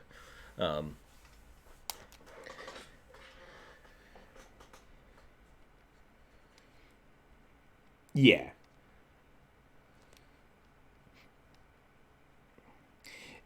For small things are actually cheaper. So what I've done in the past, like medium armor to small creatures, yeah, like you put on the thing and it and the like you have a little extra cloth. So I just kind of basically do the same thing. Like you need to find a tailor first, and they're going to charge you like 10 gold to just kind of remove the panels so that they fit better.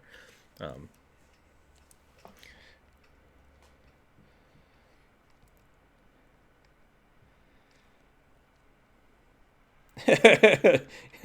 Are you wearing two? Are you wearing two gnome jerkins? Maybe. How do you like my new boots? Leather straps. A jerkin's like just leather strapping. Like this. Like this is a jerkin. Wait 10 seconds. Yeah, it's basically like no arms, just kind of a gut shirt. A guff shirt. I'd actually better look that up. I mean, that's how I've always used it, and that's what I've seen it in games, but I could be totally wrong. Let's look up what a jerkin is. Don't type this into Google, people. I'm a professional. It is, yeah. It's basically usually it's a sleeveless or close-fitting jacket or leather vest. It's a really light gambeson.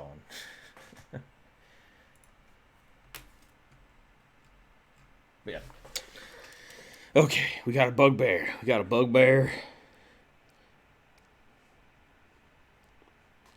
Make him like a squunch bear.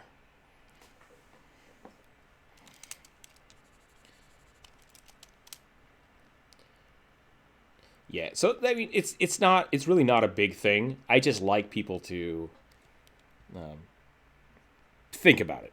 That's all I really want to do, especially when you're playing a multi-sized party. I know that sounds weird, but like when you have someone that is like a small character and a large character, they get a lot of benefit because like the small character can just, I'm gonna ride the giant bug monster that's in our group, and I get to shoot people from a bow on top. It's like great, that's super cool. And then you find a sword that's a medium-sized sword. It's like, well, it's either a greatsword for you or a dagger for you, unless you have somebody fix it. And they're like, ah, crap. So.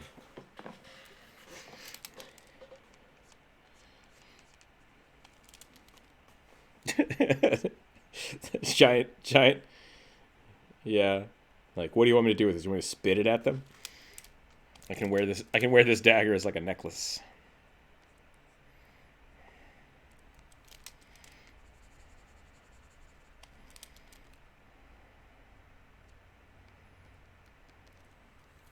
You have a magical brick? That's the item you went with?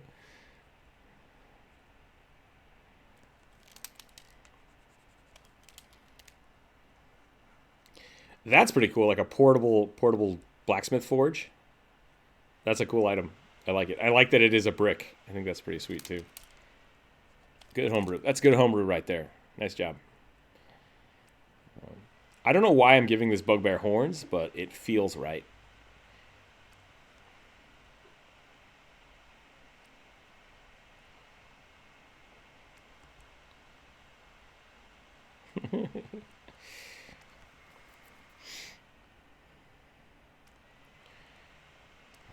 Exactly. Yeah, and see that I think is perfect. I have this magical item, and you can even kind of flavor it up to where you're like it's just not big enough for you, but since you're attuned to it, you could basically fuse the metal into it, like the value of something enough to make it bigger. I've done things like that with transferring enchantments as well. Like I really like the enchantment I have on this armor, but I've got this new armor that I want. It's like cool. You just need to pay somebody to like transfer it over. And just kind of switch those little like level gates. I guess they're not really level based, but they're time gates, to where people can't just walk through a dungeon and like pick up every single thing they find and just be like, now I'm more powerful, instantly more powerful. Kind of make them make decisions. That's totally cool.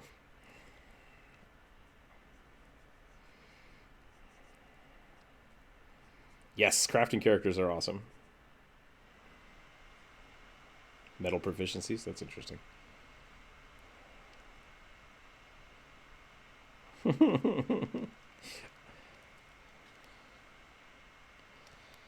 Weirwood, we're talking about the Weirwoods earlier. Weird wood. Hey, check out this weird wood, guys. Weirwoods. There's some really cool like magical woods in in Pathfinder, and I would definitely make a crafter that specializes in that, like soulwood and ironwood.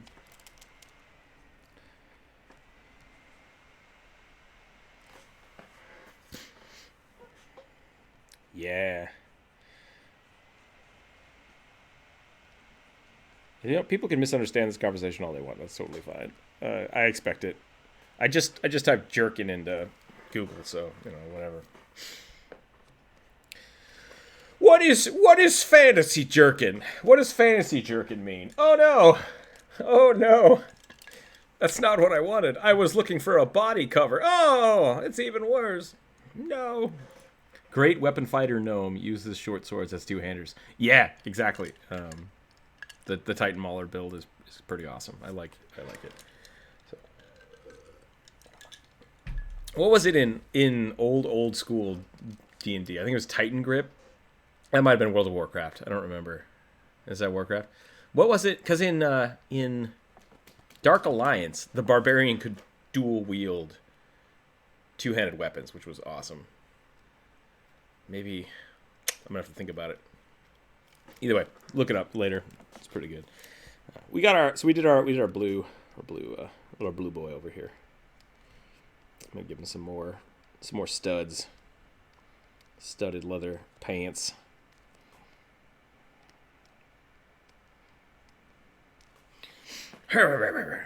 He's a barbarian.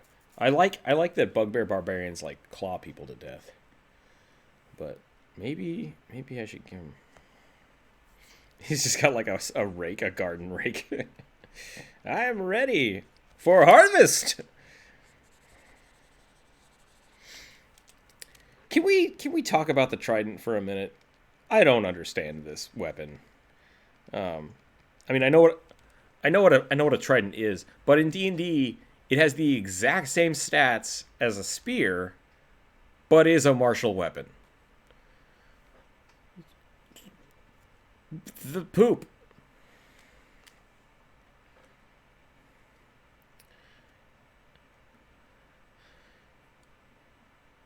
Yeah, well, but that's all of that is the exact same as the spear.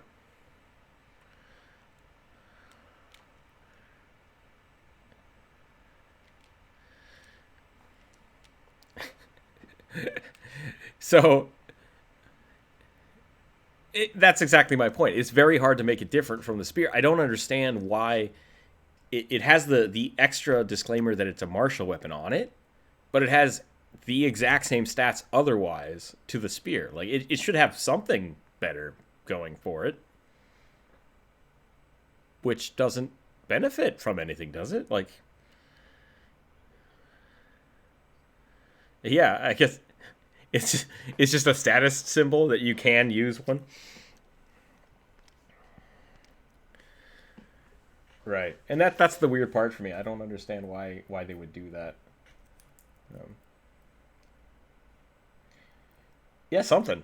It should have more damage, or maybe slightly longer throwing range. I don't know, or more. Or yeah, it just says also fishing on it. I would be fine if it had a little asterisk that said also fishing. Female hobgoblin. Here we go. Yet I understand what a trident is and its purposes. I'm confused why it's got the exact same stats in Dungeons and Dragons as a spear. It's so strange.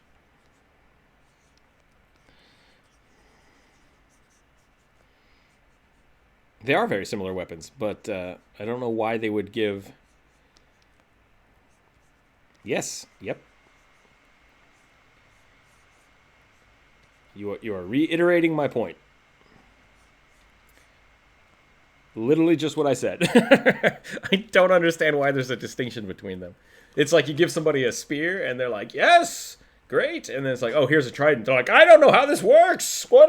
Which end is which? Do I poke myself with the extra? Maybe that's what it is.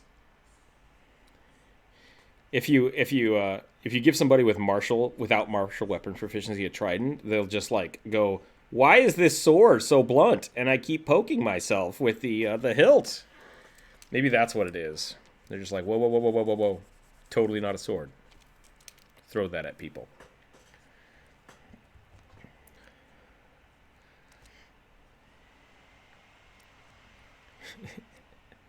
Try this is the mace.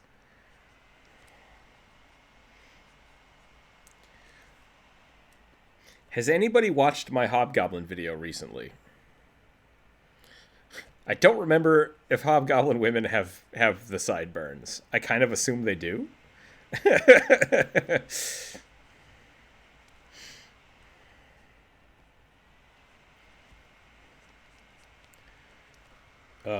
They should just have beards.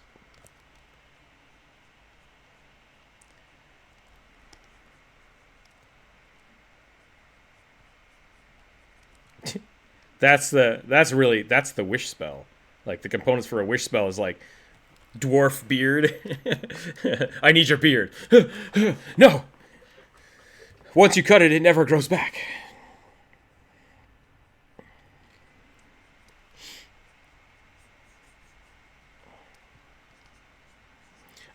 Rat Queens. If you haven't read Rat Queens, definitely get on that. Hashtag not sponsored. Hashtag super good book. It's a comic book, yeah. It is a comic book. Super good. It's basically just a D&D game, which is super cool. But one of the okay, if you're not gonna read it, you don't have to comment, man. You're just taking up the airtime. You're just taking up the airtime.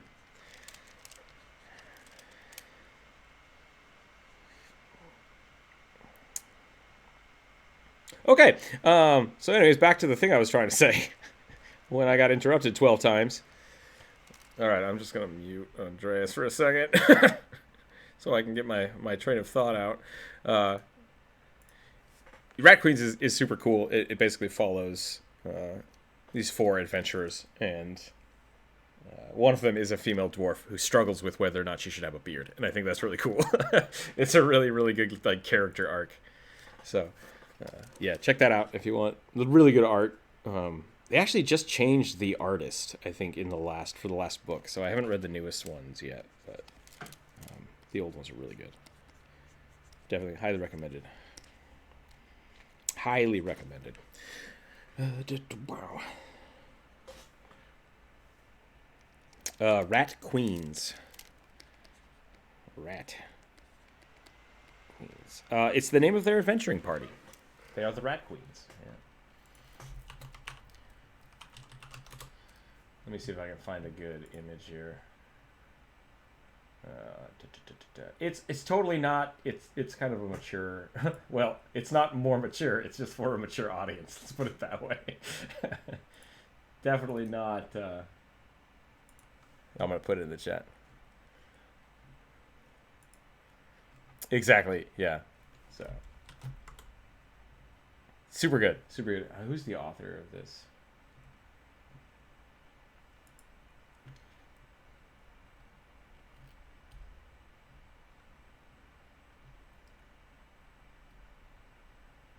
It wouldn't surprise me. It's super. It feels like a D&D party, and they do that on purpose. Like they don't play it like they're in a D&D game. Like they're like, now roll a d6, but like you can kind of feel the fourth wall getting tested sometimes, and you're like, is this a game, or is this a thing? So which is fun. It was just fun. I really like it. What am I making this again? Artificer. Okay.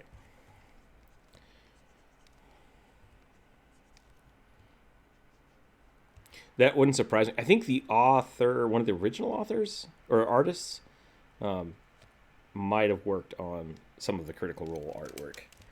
So it would not surprise me at all.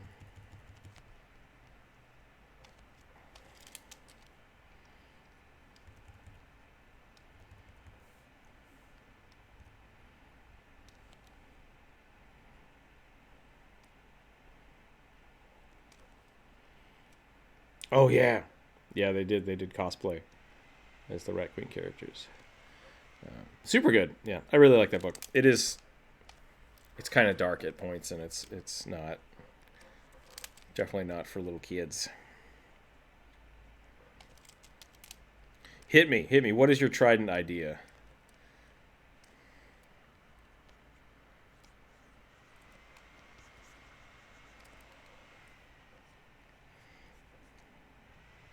Ooh. See, that would make sense. If Tridents had a disarm quality on them, then it would make sense that they were a martial weapon. And I feel like that's kind of what's missing, is because it feels like it has the cap, or it has the barrier of entry of being a martial weapon with no added bonus, which is really just confusing to me.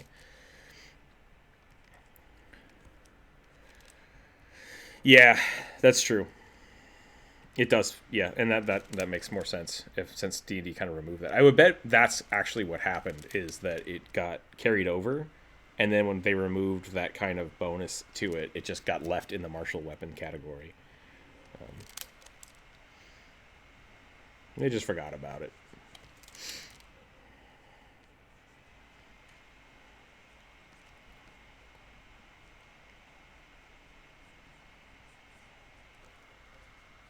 Is it a martial weapon as well in Pathfinder? Very strange. Very strange. Oh yeah, no, they do look cool. But from a mechanic standpoint, I don't get it.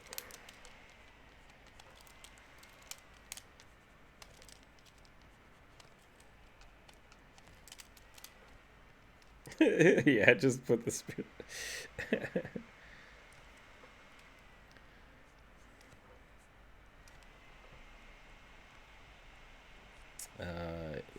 nice.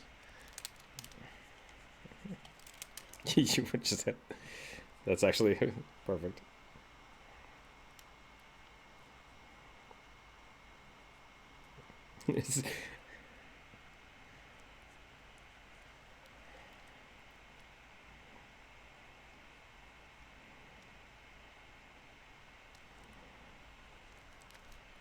See, this is going back to the question of why not just tie 15 swords to the end of ropes and then flail them around. No one can stop you. You have a circle of spinning death.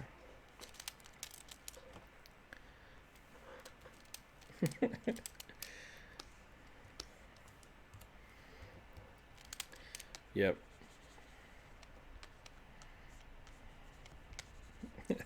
I'd like to do 12d10 damage to everybody within 20-foot radius, please.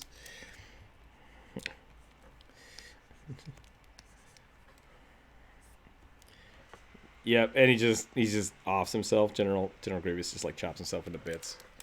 Super good. Super good. I definitely think there's a... I can't do faces today. I don't know what is wrong with me.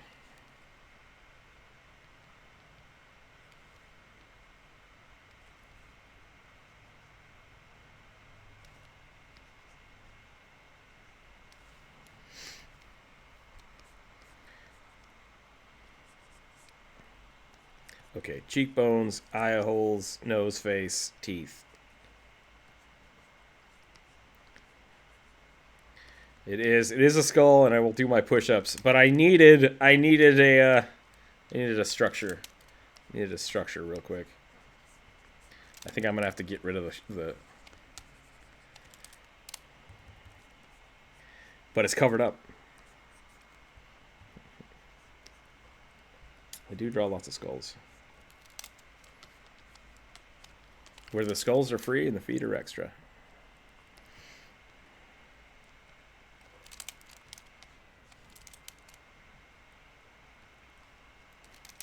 That's really what it is. When people commission me, I charge them like 10% for drawing a character, and then 90% of the fee is just for the feet.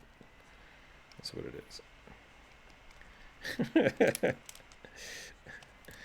How much is this commission? $400. What if I just want the head? $6.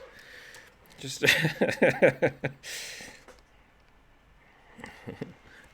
$594. My actual prices are on a per commission basis because it is dependent on the time, the date, my availability, and the character I'm drawing. So,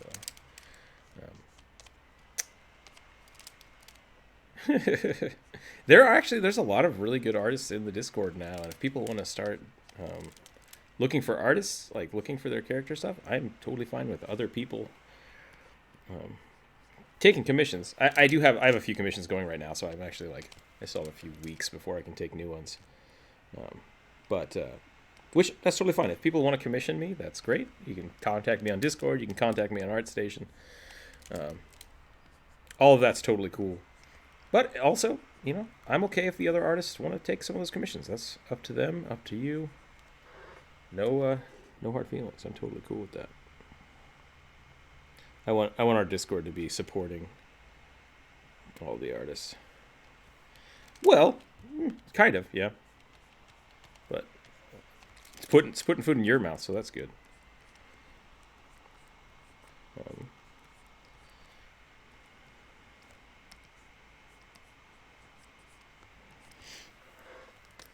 Okay. Nice. Those look good. I'm gonna do my barbells. I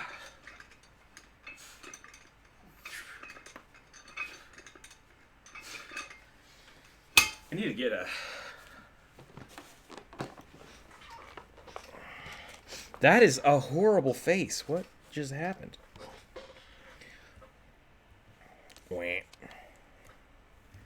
A Moose Tar Cleric? That's pretty good.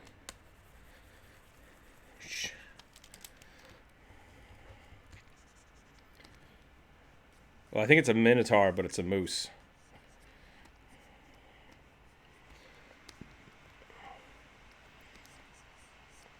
A moose tower. It's a tower of moose.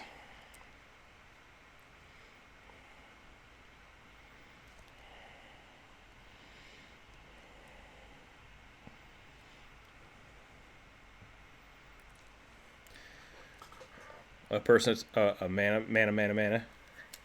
Just no cows, just 300% people. That's just 3 dudes. It's just 3 dudes in a coat. Yep. The Manatar and the Manapede.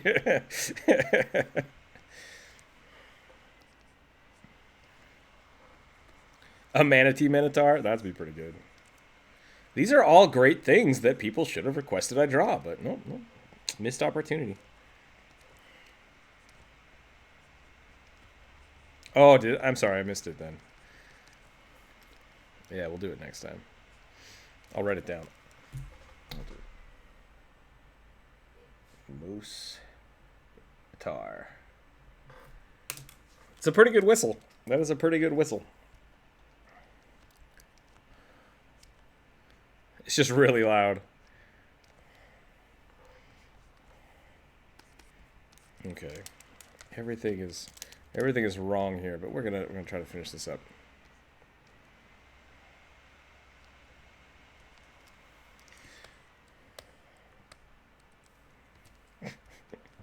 Now we're getting into the weird part of the internet.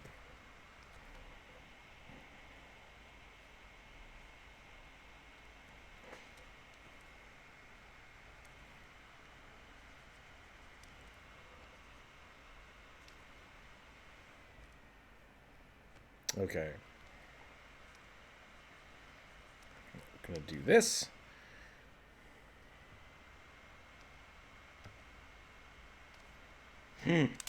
Breaking curfew, not cool.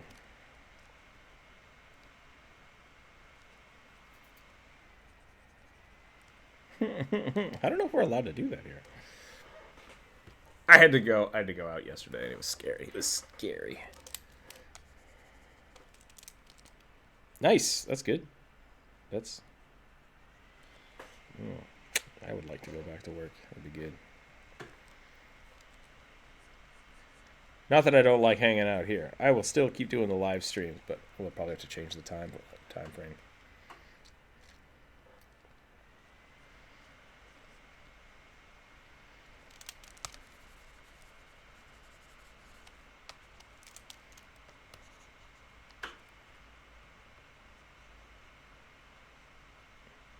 Yeah, it really sounds like Andres is just flexing on us. Like, oh, my work is so easy. I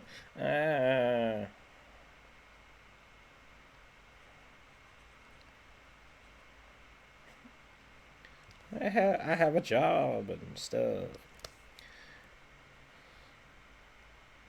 I do. I guess I did say I had a job. I would like to go back to work. I would like to go back to work. You know, I would be totally okay if this was my full-time job. That would be pretty dope. But we're getting there. You know, this is a good time to thank everybody for all their support because you guys, you people, everybody, there we go. That's the word I want to use. Everybody is making this awesome, and I'm glad I get to draw with everyone.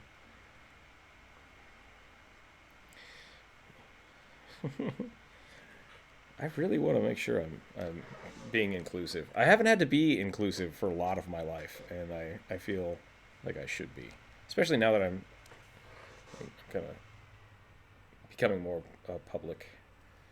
I'm in public more, and I need to be aware of that. Okay, and then I'm gonna give her a hammer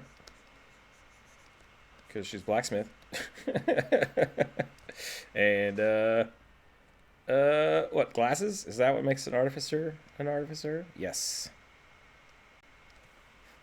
little tiny pince nez, is that what it's called? Little pinchy nose glasses. And sideburns. Boom.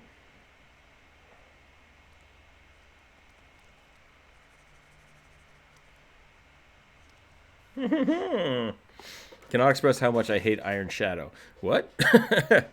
Hobs don't have bloody horns. It's an ugly teething at best. When I hear female hobgoblins, I think of hobgoblins, Iron Shadows. There you go. Yeah, that's weird. That's there to keep all the bad things.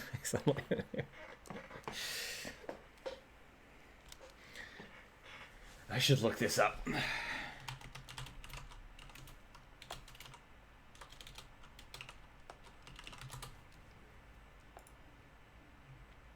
I do like me a good hobgoblin.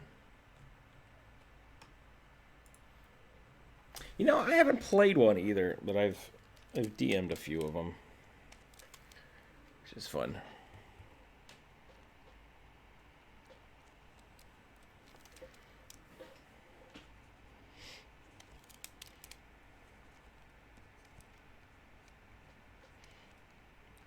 You know, I think I was reading something the other day. I don't know if somebody posted it in Discord or not. That goblins don't have a sense of ownership or a sense of, and that's why they're always stealing things, because goblins share everything, and if they feel, yeah, and the only word they have for ownership is greed, which is someone hoarding something away from someone who wants to use it. So, like, I thought that was really funny. And that's why they steal everything, because they're just like, oh, I need this shovel. I'm going to go use it. And they just take it. And they just walk off with it. I kind of liked that idea. Exactly, yeah. It's just I'm going to borrow your shovel indefinitely. Thank you, bye. Gotta go. All right, I think we're going to stop this hobgoblin here, because I'm going to keep working on that. Boom, boom! Yeah, rat queens. That's something else. Get out of here. Yeah, bam! Okay, and then we had an oxalotl. Oxalotls!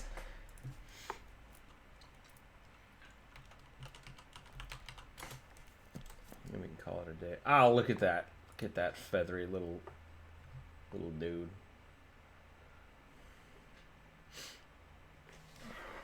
How to draw an oxalotl. You draw a circle, and then you draw a whole bunch of demonic horns.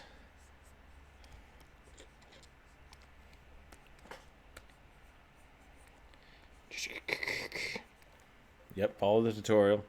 Yeah. And then you draw a Satan star. Why not, right? Yeah. Make this really not PC. And then you go... Nope, Satan star. This is a demonic allotl today, and then you erase that. You erase all of it, because you don't need it. But you do need these. You do need these little lines. Hey, we did it! Great job, everybody. No, I'm kidding. I'll actually draw one now. I can just. We're gonna go. I don't know. What did you tell me? We've been gone.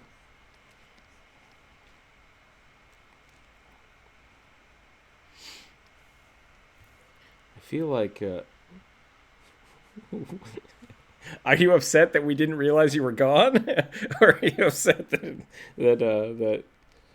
the show functions without you? Which one are you upset about?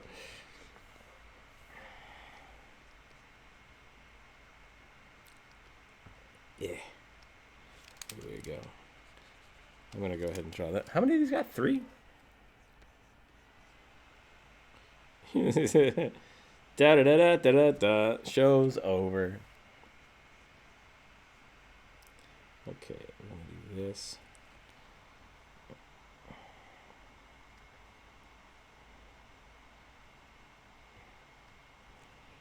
Okay.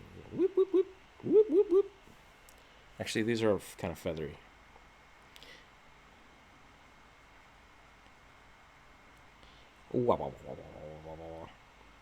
I should make an oxalotl Bigby. Rugby. Bigby. That's not right. That's my phone thing. Bixby? Whatever the hell it is.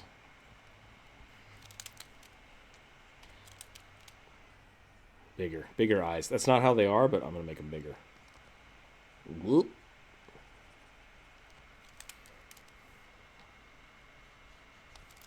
Then we're going to do this. And we're going to...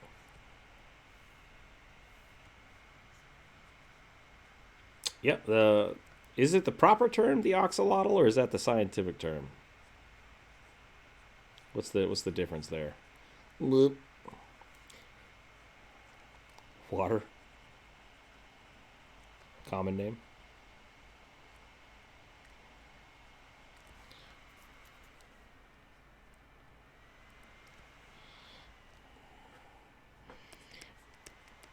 Axe. A lot. Ols.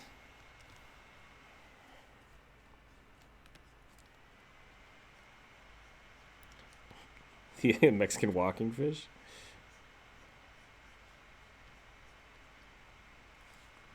I'm gonna get him. I'm super excited. My new maul came in the mail today. I don't know if I told that story. I had like a 8-pound maul, and I broke it. I broke it because I chopped too hard, and they sent me a new one, so that came today. Yeah, they just sent me a new one. The chariot, that's pretty dope. And now we need to give him like, there we go. I don't know. A curly mustache. They just have tiny little mouths. It's just like.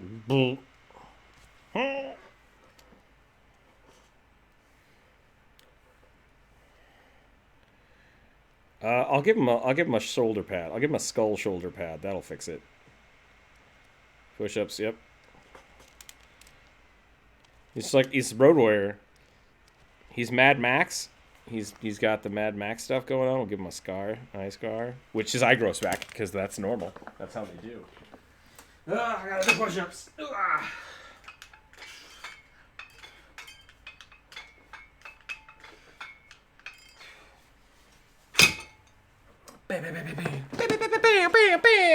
All right.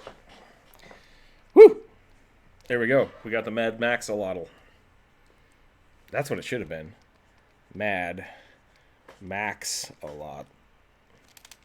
Oop, that people getting murdered in the Discord chat. That doesn't sound good.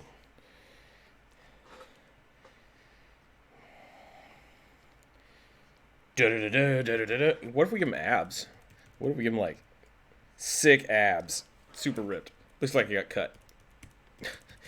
All right, we're gonna undo the just to bother people. But that's it. Oxalotl happened. Super fun. This is awesome. I like the sketch. For a second, I thought it was wearing the arms. I thought it was a scarf, which was really cool. And then I saw it was arms. I like it.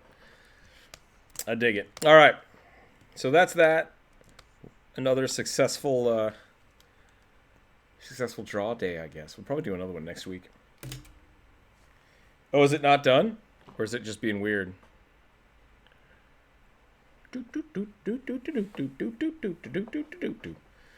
See what's going on here. What time is it? 12:30? Oh, yeah. No, that does look way better. I don't know what happened there. But, yeah. So, thanks, everybody, for everybody that gave us a suggestion today. Everybody that hung out. Oh, that is a big salamander. I breathe fire and I'm going to eat your face. Thanks, everybody, for hanging out today. Once again, you're all amazing. We hit 2,700 this week, which is also really super good. Thank you for sharing, commenting, liking, sending this to your friends. I think that's about it. If you subscribe to the YouTube channel, we do have the new little icons for everybody, as well as I've posted some updates on the video that is not coming out yet because it's continuously being pushed back. I'm going to try to finish that today. Bri, thank you very much. I got to do more push-ups now. Keeping me healthy. It's always nice. I do push-ups without being paid to, just so people know that I'm not only trying to be healthy by getting paid to do it. Yeah, there you go. Bri just posted all the little icons for the YouTube chat, which is pretty fun. So if you want to do that, the Patreon members also get access to all of the Discord bonus content, as well as the ability to draw with us next time. So if you want to draw with us someday, feel free to jump on the Patreon bandwagon. It helps support the channel, which is super cool. And yeah, I got some stickers headed out the door this week, which was great. Once again, feel free to super disinfect those. I will probably order some more, and then as things get less weird, we'll be able to do that on a more regular basis. I'm not sure if people want to order stickers from me. There are a couple. I can get the link to the website set up. You can just order them from them, and then you don't have to worry about me trying to ship them to you and getting them all weird. But that's an option. We're going to keep working on the videos. Going to try to get the D&D game scheduled and planned out so we can actually start doing that. I might break that into a different live stream. We are tomorrow going to be on episode 50, which is bananas to me. And I think we might need to start breaking things out into different episodes. But maybe not. Maybe we can just keep on keeping on and just have a huge list of weird live stream shows.